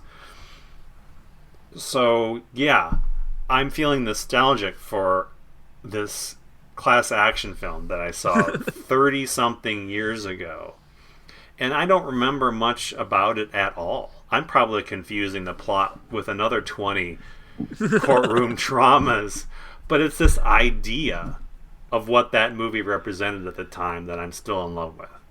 Well, that's 100% why I ended up seeking it out. And it's what I had to watch on a Russian streaming site because it's not available on streaming. It's not on iTunes. Like, it's like weird to think of movie. Like, I remember this poster because I would cut out any movie poster advertisement that was in Movie Line or Premiere, and I would cut it out and put it on my wall. So I had literally an entire, like, sort of, what's that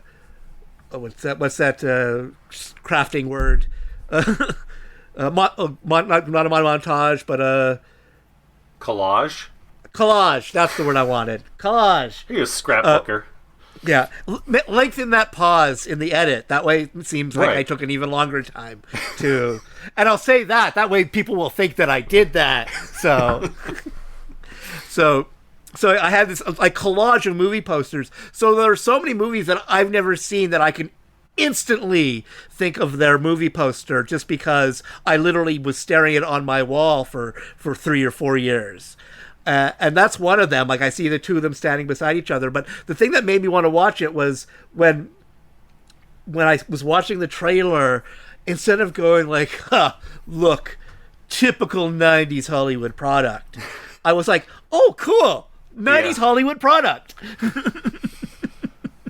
It's funny how that's shifted just by having that element removed from the marketplace entirely. That's become the domain of television, and like I said, I just don't attach. It doesn't attract me in the same way. I mean, it could be the best TV series you've ever imagined, and it runs, all the 8 episodes, and I will appreciate it, but I won't remember it or think fondly of it. Yeah. In the way that I do about 1991's class action. Case number 861947, Kellen et al. Versus Argo Motors. The plaintiff, Jedediah Tucker Ward. For the defense, Margaret Eleanor Ward. Well, I'm glad I'm not going to be at your house for the holidays. I presume the proper waivers have been signed here. They have, Your Honor. Okay, what have you got for me? Your Honor, the court has before it a discovery motion compelling the defendant to supply the names, job descriptions, current addresses of all Argo employees involved in the design of the Meridian model between 1980 and 1985. Response, Miss Ward? It doesn't deserve one, Your Honor. This is a bald-faced fishing expedition.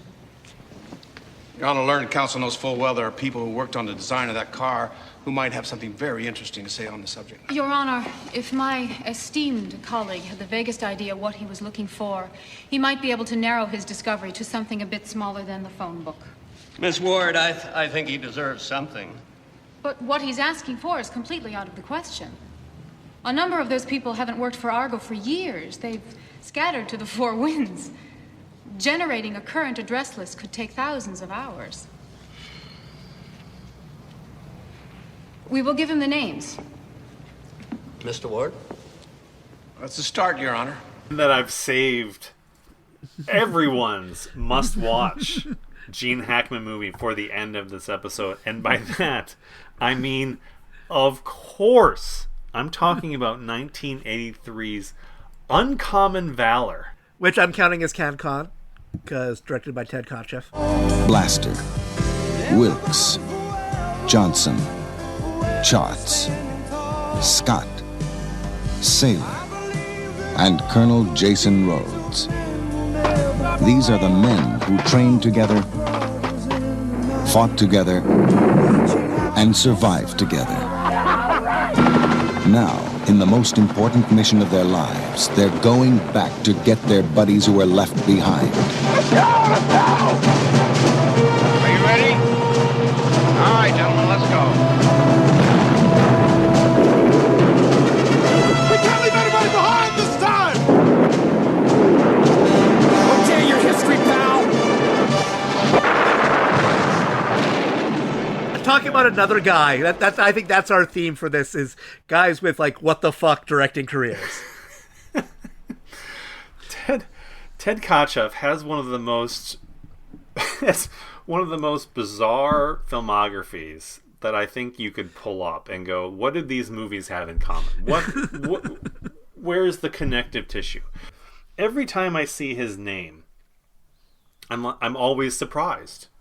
It's like there's no assignation between Ted Kotcheff and the movie that he makes. And if you if I'm on Jeopardy and the category goes like Ted Kotcheff films, I go, how are there 5 questions that end with Weekend at Bernie's, right? But it could end in Wake and Fright. It could end in First Blood. Well, that's it the could thing. End in There The are a lot Apprentice of Betty movies that I've Cratchit. seen and liked, but I can never attach them to Ted Kotcheff. I mean, of course, we know that the first one you think of is Whatever Happened to the Chefs in Europe or whatever. Which I've seen and enjoyed. The Apprenticeship of Duddy Kravitz, which I don't know if we've talked about that on this show before, but or maybe I just did that on the Let It Ride podcast. I don't know. I've talked about that movie somewhere before, and the fact that I have is still strange to me. Yeah. I'm like, I mean, he did traumatize me showing an actual circumcision in a movie. Well, anyway, I won't continue to go down the Ted Kotcheff. There are no circumcisions in Uncommon Valor. That I remember. Aren't. There are no circumcisions. He did direct Winter People. Am I done now? I think I'm done now. North Dallas 40, which feels like it could have been a Michael Ritchie movie. Yeah, in some ways. But which anyway. I always confuse it and Semi Tough. So come on now. Burt Reynolds. They're both is not 70s in football North movies. Dallas 40. But Nick Nolte is. Okay. Well, and so is Chris Christopherson. What are we doing here? I don't know. We're just talking about North Dallas 40. Uncommon Valor, directed by Ted Kotcheff, is getting the band back together, and then we're men on a mission. It's a very formulaic film. Like of a formula that was very popular that year. Well, also the war film. I mean, we're fixing Vietnam. Right, this is the come to Jesus year for Vietnam too. Just about. I mean, we're all coming to terms with what Vietnam meant culturally in the early '80s, and we haven't quite hit the platoon section. Yeah. In this one, we're still playing it for some pulpy thrills, some pulpy like Red Dawn-esque, like missing in action, POW the escape, and it's Rambo First Blood Part 2, but we're dialing it down so that there's more humor. Well, between it's like the difference between First Blood and First Blood Part 2. One was directed by Ted Kotcheff. Yeah. But this is kind of a fun movie. I enjoyed myself, even as I'm going, well, this is really not written very well. But it works because of the cast. And we're talking about, Gene Hackman is... I guess let's talk about what it is, in that it's a group of Vietnam veterans plus Patrick Swayze who are reuniting to get Gene Hackman's son out of a POW camp in Vietnam. Gene Hackman has been, for years, I think the movie unfolds over like 6 or 7 years, and he's been trying to gain intel and track information, and he's paying off different people to get these CIA photos from Laos, and he up and decides that he's figured out where his son is after these few photos, and he assembles his son's squad to train and bring him out of Vietnam. The band of brothers in this movie is Fred Ward, Harold Sylvester, Randall Tex Cobb, and Tim Thomerson. I always liked Tim Thomerson, even though... Well, it's funny because I knew him first as a stand-up comedian.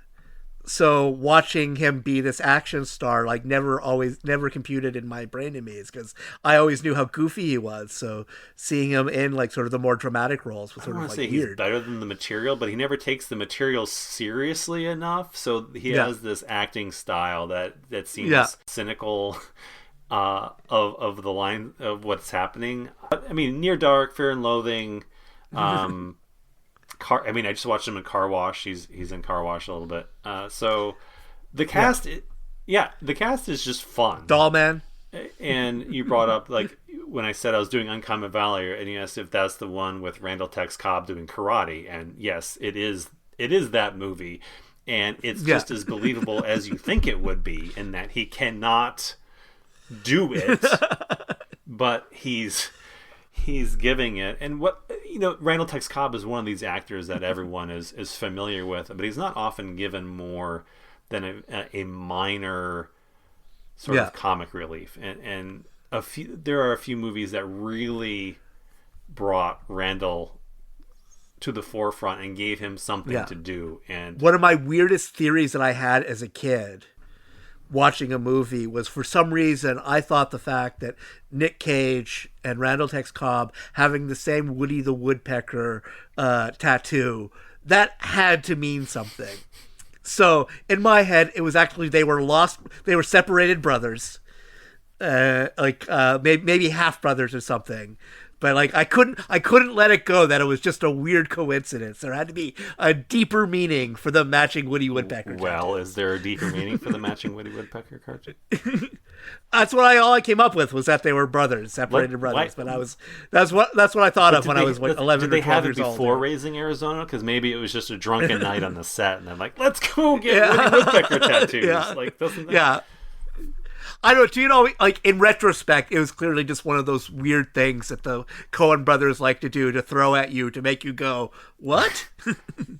So back to Uncommon Valor. It there's not a lot there. It's just one of those movies, again, maybe it's a romantic looking back on a certain style of film. But it's a genre that I'm fond of. I love getting the band back together. I love the Men on a Mission films, and they can be various degrees of hokey and silly and totally unbelievable. And this one is playing it slightly humorous, but it's also got Gene Hackman, who is dead serious. He's recreated the prison camp where he's being held, and they're doing survival tactics and reintegrating them into this jungle mentality. And you've got Patrick Swayze, who is just cranking everything up. Like, he is there's no humor in this performance at all. He is deadly serious. He is trying to prove himself. He's trying to rescue his father. So he and Hackman are the rocks of the operation, where everyone else gets to kind of orbit around them for some of the comic relief. And I think I always suspected this was a little more serious than it turned out to be, because maybe the poster kind of gave me Casualties of War vibes a little bit, and it's not that movie. So I'm glad I, on a whim, decided to sidestep the serious Gene Hackman movies that I'd been putting off and will probably still live on my cinema shame for quite a while now, and instead watched Uncommon Valor because it was on my Plex. Yeah. Like Scarecrow was of 1973. Uncommon Valor is very, very, very 1983. Since we don't have any night vision gear, we'll change the Schedule B, 0600 instead of 0300. We'll still be able to receive your verification about the POWs. But you won't know that we've gotten the choppers, so you'll have to assume so. Wait till you hear us coming. Ground team, you're up that trail. You got the grid coordinates. Air team, you follow me down this creek. Well, that's it. It's game time. I had a speech prepared, but I guess I forgot it. There are some lines from Julius Caesar. If a man were to know the end of this day's business ere it come, but it suffices that the day will end, and then the end be known. And if we meet again, well, then we'll smile. And if not, why, then this parting was well made. For our last Gene Hackman movie, we are going to honor his memory by talking about his worst movie. Actually, no. We've already talked about his worst movie when we did Superman 4: The Quest for Peace, which I feel is a pretty fair judgment to make. Yeah, I think that's fair. But in terms of his comedic output, I don't think things get much more dire than 1990s quotation marks, because this is obviously a movie that sat on a shelf for a bit. Like at a certain point, Gene Hackman character actually makes a reference to it being the 80s, even though this movie came out in 1990. And you guys know I'm talking about Loose Cannons. Detective Max Stern. Hold it, cowboy. He's the toughest cop on the force. Come on, go through it. He thought he'd seen it all. Poor baby, you having a bad day? No, I'm having a terrible day. Say something nice to me, will you, please? You have very strong-looking thighs for a white man. I like that, yeah. But nothing could prepare him for his new partner's personality problem. Will your cat always be coming on assignments with us? Or just very special ones? A multiple personality problem. I'll bite you with my eyes closed. Are you guys really cops? I'm a cop. I don't know what the hell he is. You feel lucky, punk. I'm annoying you, aren't I? That's a teensy little bit, really. Now, he's got a murder spree on his hands. He's bad guy! Walk speed. Oh, no, not more speed! Hired killers on his tail. He might surrender, but I wouldn't count on it. And his new partner at his side. Did you ever stop to think that maybe you're not ideally suited for police work? Gene Hackman. If you change, make it into Rambo. You, Dan Aykroyd. I just can't deal with the violence. Now you tell me! Loose Cannons. There's something wrong with that dude. Bob Clark's movie starring him and Dan Aykroyd. This is basically Gene Hackman's attempt at what was the buddy cop comedy formula of the time. But as the buddy cop formula like churned throughout the 80s, it got to the point where you couldn't just like just having two buddy cops wasn't enough. There had to be a gimmick. Like it's like, one's Burt Reynolds, the other's an 8-year-old black child. One is a Russian, the other is Jim Belushi. Like you had to have like this sort of weird thing, and in this case, it's Gene Hackman is an asshole, and Dan Aykroyd is a trauma survivor, a living cartoon with PTSD. with PTSD, who has become basically has a multi-personality syndrome. So if when he feels panicked, he becomes a comic book or cartoon character. He becomes Daffy Duck or like that sort of energy. It's one of those movies where you could definitely see, like, this is the second movie that we will have talked about on this show where David Allan Greer inexplicably appears in a couple of shots, never to be seen or mentioned again, because clearly his character was cut out of the plot entirely. I thought you were going to say this is the second film we've talked about where the goal is to get a porno starring Adolf Hitler. I thought maybe I forgot. No, I would remember that. I would remember that. But the thing that got me through this movie as I was watching it and actually made it like surprisingly entertaining, even as though the actual attempts at comedy just did not work for me at all, is that like it's obvious that this was written for Bruce Willis. The Gene Hackman part. That part was clearly, very clearly supposed to be played by Bruce Willis and 100% fits his archetype like character at the time. But it's also clear that when Bruce Willis said no, that when they went to Gene Hackman, they were like, you know what? Let's not rewrite it for Gene Hackman. Let's just leave it the way it is, as we wrote it for Bruce Willis. So at a certain point, I started watching Hackman's performance as if he was giving a Bruce Willis performance. So I was watching Gene Hackman play Bruce Willis in a Bruce Willis movie. And if you do that, if you make that thing, then I actually recommend you watch Loose Cannons, because at that point it actually becomes fascinating, because you're seeing this icon playing a role meant for another icon and seeing basically what he's trying to do to make it match up. And there are times where it almost kind of works. Like there's a scene between Hackman and Epatha Merkinson, who is a very familiar character actor. If you see if you see a picture of her face, you'll instantly know who I'm talking about. And they actually she has chemistry with him I've never seen her before have with anyone else. Like at a certain point, you're like, oh, they want to fuck. And I would actually watch a movie that's all about them getting to know each other and doing that. Like, I would much rather be watching that movie than watching Loose Cannons. Gene Hackman, to be honest. Hackman wasn't in She's Gotta Have It, though? I just feel like that. No.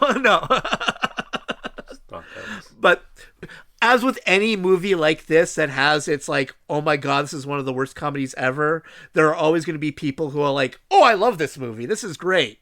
Like, this is amazing. I understand probably why people feel that way about this movie, but I couldn't. But the one thing I will say in its defense, and I actually think that Dan Aykroyd does a really good job with his character, because weirdly, it's strange because they clearly wrote it for Bruce Willis, who always had sort of a comic edge, even when he was playing like sort of a dramatic cop character. So he couldn't 100% be the straight man. So weirdly, you have the character who you would assume be the comic foil. It's actually like he's the comic foil when he's in crazy mode, but when he's in normal cop mode, he's actually the straight man. So you have this weird dynamic where you never know who the actual like comic part and the straight man is in any given scene, because it literally switches back and forth. And like they all like Aykroyd almost makes it work, but ultimately he can't because the script is just so terrible. Which is amazing because one of the co-writers of this script is Richard Matheson, who gave us, the Incredible Shrinking Man, The Raven, Comedy of Terrors. Like, this was a guy who like knew what he was doing. Like, Trilogy of Terror. Like when he wanted to fuck shit up, he could. But in this case, he's co-writing with his son, Richard Christian Matheson, and Bob Clark, who directed, gets a co-writing credit. So I'm blaming everything terrible in this movie on the son and Bob Clark. From the very beginning, It almost seems like an impossible script to write for the reasons that you just cited. Yeah. And it's something that I didn't remember about the movie because I watched this a ton as a kid. The Dan Aykroyd live action cartoon stuff was phenomenal for 12-year-old me. But what I didn't remember watching, what I didn't remember seeing when I went back a few years ago to watch this, was exactly the thing that you mentioned, that they swap when Aykroyd is not in manic mode, that he's the straight man. And conceptually writing that script, it becomes almost impossible to maintain any sort of tone or character and do them justice unless you're writing something that's much longer, much more complicated, and not a 90-minute 80s nonsense fest. A gimmick buddy cop comic movie. Right. I mean, you can't justify that decision in this movie. So when you look on Letterboxd and it's got a 2.4 for the rating of Loose Cannons, it doesn't. I mean, yes, okay, it's a bad movie. Like this shouldn't exist in the form that it does, and I think that's why we look at it and go, yeah, but because some madman genius thought this was worth pouring a few $1 million into. Yeah. And Aykroyd, as you said, has this huge, broad comedic performance, and you want to like it more than you do. Yeah. But that's still a reason that you're like, okay, this is just an anomaly for existing. And the things that happen in this movie, you have to like check yourself and like, is that what they wanted to do? Like, was that scripted? A lot of the stuff with Aykroyd feels like Aykroyd riffing. I don't get the sense that anybody. It was him having his his Robin Williams moment. Right. I don't think anybody reined him in whatsoever on this. In fact, having just said that, I could definitely see that like Bruce Willis was definitely supposed to be Gene Hackman, but I 100% think that Dan Aykroyd was supposed to be Robin Williams. It does feel like one of the Robin Williams unhinged bits where he is just improving and taking everything too far. Aykroyd is not Robin Williams. He's very good in what Aykroyd does. It actually made me remember how much I love his performance in Dragnet. Right.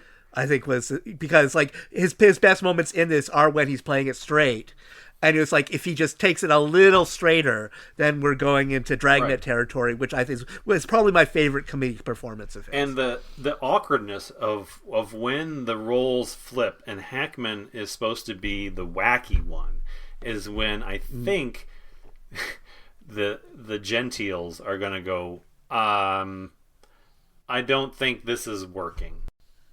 It's just certain lines and certain moments, and like when Hackman brings his cat to the crime scene. Yeah. Well, I mean, it's funny. It's a funny idea. Yeah. I could totally see Bruce Willis doing that. He just got kicked out of his apartment by his girlfriend. He's got the cat, so he's got his cat with him. Like, and Willis can, but I don't see it happening to Gene Hackman. And Willis can pull off that Lothario. So there's this whole scene where the guy is like, where Hackman is pretending to be the condom patrol, and he wants to make sure the guy is wearing a condom, and it's incredibly painful. But the whole time I was like, why is Gene Hackman in this scene? Like, if I could write the least Gene Hackman scene I've ever seen, this is it. And it was only later where we're watching the scene where Dan Aykroyd is basically showing off his detective skills for the first time. And you see Gene Hackman in the back with his arm crossed, like with his smirk on his face, like, get a load of this guy. And that was the moment where I go, he's playing Bruce Willis. That is what is happening right now. And then all of a sudden, I'm like, oh, that condom scene was written for Bruce Willis. That is the only context, and that makes sense. That's the thing, is that Hackman doesn't do shtick. Yeah. And this movie is wall to wall. Somehow it still takes itself very seriously at the same time. I mean, it's got that. I think that's the Bob Clark influence. The late 80s even when he was early being 90s, wacky, like violence ratio. Yeah. That is a little out of place in a movie. But I mean, like there's a severed head literally in the first 2 minutes. I guess. And again, I saw this in the theater, and I don't know what I was like, why this was something that I had to see, but I think it was an Aykroyd thing. I will say, I don't even think it was advertised where in Edmonton, because I didn't know it existed until I saw the Siskel and Ebert review where they both called it one of the worst movies they'd ever seen. So I think that's going to color my perception of the movie. Is like, this is a movie starring Gene Hackman and Dan Aykroyd, and I didn't even know it existed until the two most famous movie critics of all time called it an abomination. Film was released on February 9th, 1990, and grossed $2.24 million in its opening weekend, ranking number 5 at the box office. It played in cinema for 2 weeks, where it grossed a total of $5.58 worldwide on a budget of $15 million. Yeah, and you can tell. It's also like, it's one of those movies where just watching it, you can tell it was a troubled production.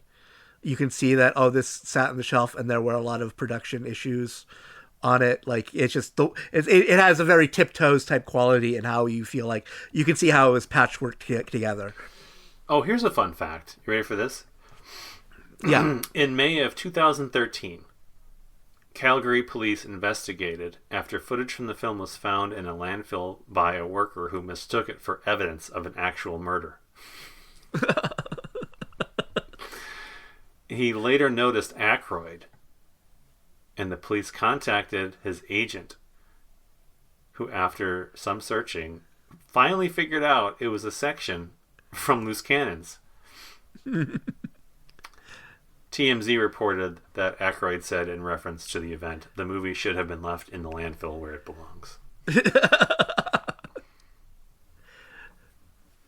Yeah, I think he recognizes that it's the director of Nothing But Trouble recognizes that Loose Cannons is a.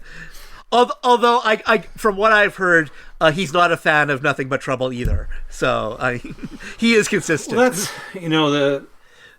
there's also this thing that happens where after a movie's been widely panned, the actor or director or whoever generally been responsible for it also just cedes that the movie is bad with no pushback, and sometimes that's not fair to the film when it has the reputation, and then the actor is sort of obligated to go along with it. I think there's more of a case to be made for Nothing But Trouble than Loose Cannons. Well, when we talked we talked about it before off mic, and basically I think both of our problems with it isn't that it's crazy; it's that it's not crazy enough. Yeah, it definitely could ramp up a lot of those elements. It feels underbaked. It feels underbaked. It feels like it could have been a lot more fucked up than it actually is.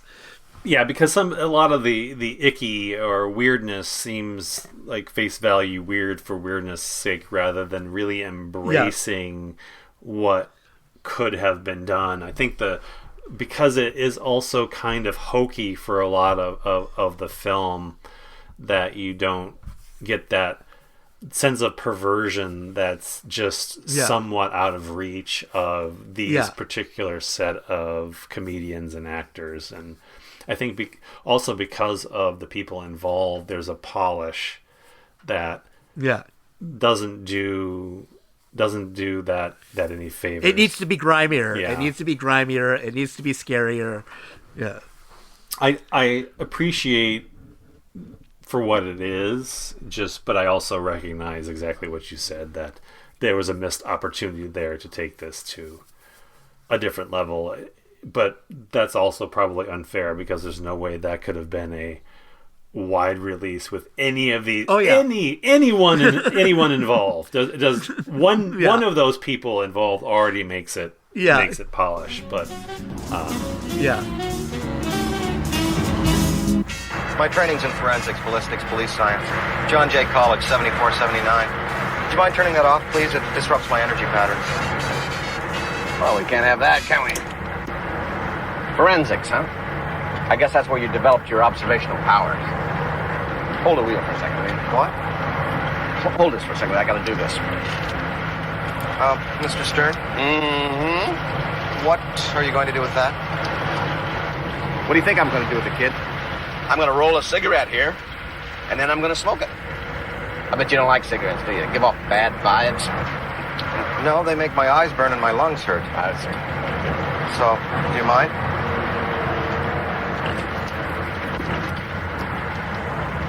It's a nasty habit, anyway. So this brings us to the end of our Gene Hackman journey. I think we definitely. I think you added some Allan movies to yours, so it was. I like that we didn't go totally highbrow. That I'm trying. What's like we could have watched that Misunderstood, but no, thank you. I had a couple that I started, but I wasn't feeling like at that particular moment. Like I started to watch Under Fire, and I just wasn't in the mood for that, even though I could see myself really liking it if I sat down again and gave it a shot. It just wasn't striking the right vibe for me. Remiss in not mentioning that in my top 5 I didn't even consider adding The French Connection because that's boring. Everyone thinks The French Connection is great, and maybe that's also hypocritical because I put the conversation in there, but it's my show, fuck it. But yeah, actually, I was surprised by how many movies I hadn't seen. There weren't a whole lot of the of the big ones that I hadn't seen, but I think it speaks to the longevity of the career. I mean, the guy was a legitimate leading man for 40 years in Hollywood, roughly. So there's just a lot of ground to cover, and I still have a stack of movies that I pulled out that I would like to get around to before I lose the Hackman train, so to speak. Yeah, I'll just bring up the one that I watched half of. And that was one I actually considered a genuine cinema shame because it's a Stanley Donen movie and a Stanley Donen flop, which I find are actually just as fascinating as his good movies. And that was Lady Luck. And I had found actually, I don't really, because I couldn't find it via the, I can pay money levels. So I ended up finding a really good DVD rip on YouTube that you can watch right now. And the thing that sort of took me out of it was I had thought it was a fun sort of prohibition style comedy. I didn't realize that Lady Luck was a boat and they spent the entire movie on the water, or at least the entire movie up to the point that I stopped watching. And I think that was it was one of those cases where you're watching a movie that cost a lot of money and lost a lot of money, but then you watch it and you're like, okay, beyond the 3 marquee names, where did the money go? Because this is not a movie that looks like it was, fabulously a very expensive production, and it must be a case of just a Jaws thing where they actually shot it on the water, and if you do that, you're gonna take 10 times longer to film any given scene. So that was I wanted to Lady Luck, but it just ended up not being lucky for me. I mean, I like Lucky Lady. It's not, it's tonally inept. I just want to add. I'm literally looking at the IMDb page now, and it's titled both Lady Luck and Lucky Lady. So anyone listening, we're both right. That's it. My DVD says Lucky Lady. That's how I know it. So I didn't know it was named anything else. It's one of those movies that I think I give a pass. I'm a little easier on because of the cast, and I just want to watch those three people on a boat and bantering. Like I just kind of want to see that dynamic, and it is in many ways sort of an aimless character piece. I was something like big and wacky and over the top. It's not. And so when I got basically the exact opposite, it's sort of like, where did the money go? Like beyond paying for, Bert, Liza, and Gene. Yeah. Like I just genuinely do not understand how this movie cost that much money at that time. No, it doesn't make much sense. It's funny, you scroll down the letterbox list, which is kind of tracks the trends of what's being watched most recently, and there's a lot of expected movies near the top. The big ones that go from Tenenbaum's Conversation, Unforgiven, French Connection. And there's a definitive line that I'd say it's kind of after Runaway Jury, where it's this amalgam of movies that... Well, that was his second to last movie, so we're now only talking about Welcome to Mooseport. But like after that, you have movies that I would have thought more people would be watching, like No Way Out. And we talked about how we feel about Heartbreakers and...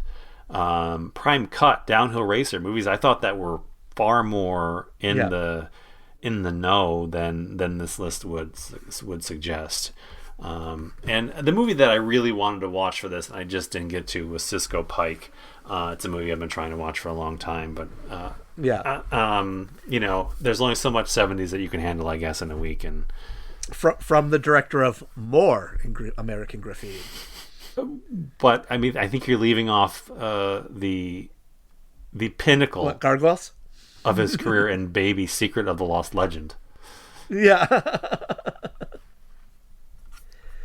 Actually, there were a couple of movies that I was actually disappointed that I had already seen them, because I would have liked to have watched them for the first time for this, like Company Business, the spy comedy he made with Mikhail Baryshnikov, which I haven't seen since it came out, but I remember really liking it. I remember enjoying that one too, but it's been a long time.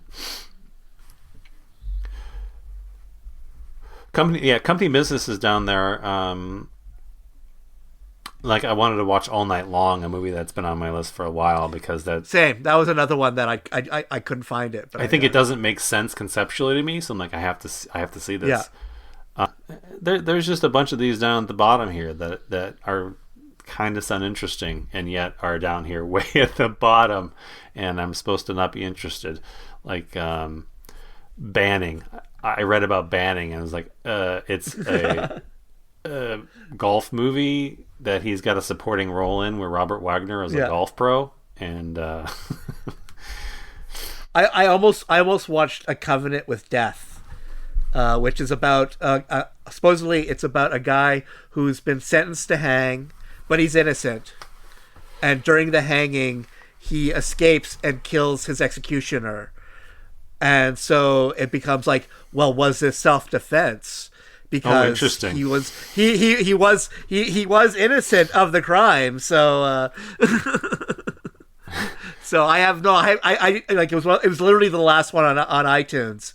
And I just looked like, that sounds like an interesting plot, but I'm sure he's only in it for 5 minutes, so it's probably not an official, full on. This Letterboxd not enough to count. This Letterboxd review says 50% half baked romance, 50% half baked courtroom drama, and 100% hot mess.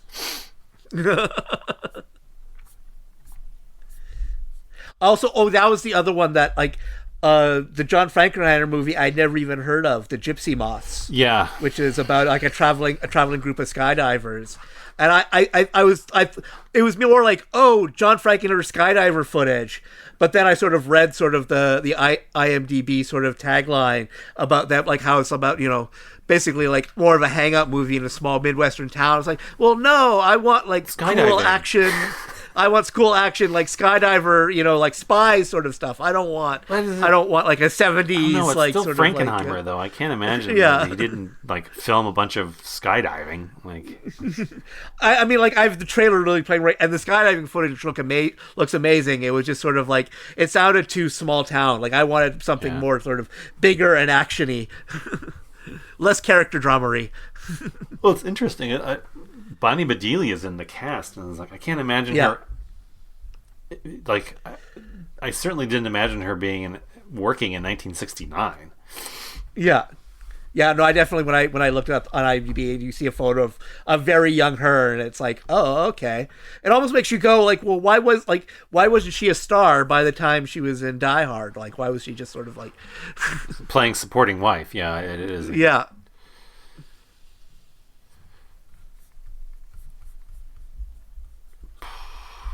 All right, well, that was fun. I hope everyone got a chance to add a few things to the list, especially Loose Cannons. So if you haven't seen Loose Cannons, I think that's got to be number one. Yeah, that's our number one recommendation. Yeah, definitely. If you take away nothing else from the episode, Loose Cannons.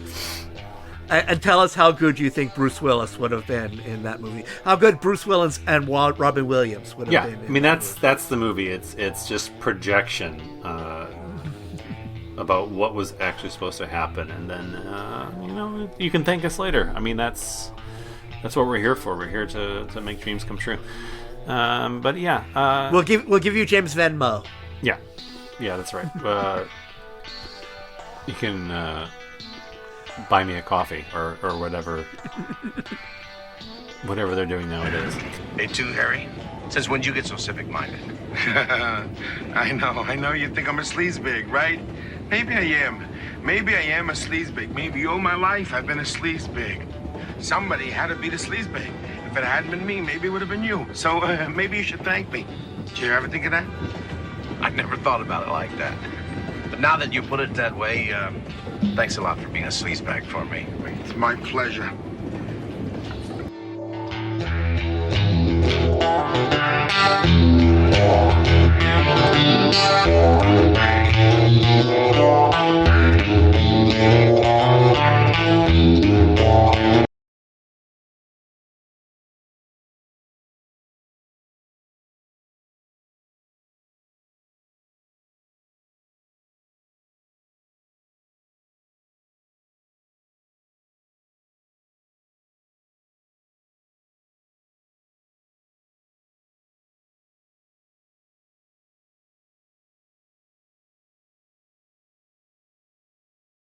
You have chosen wise.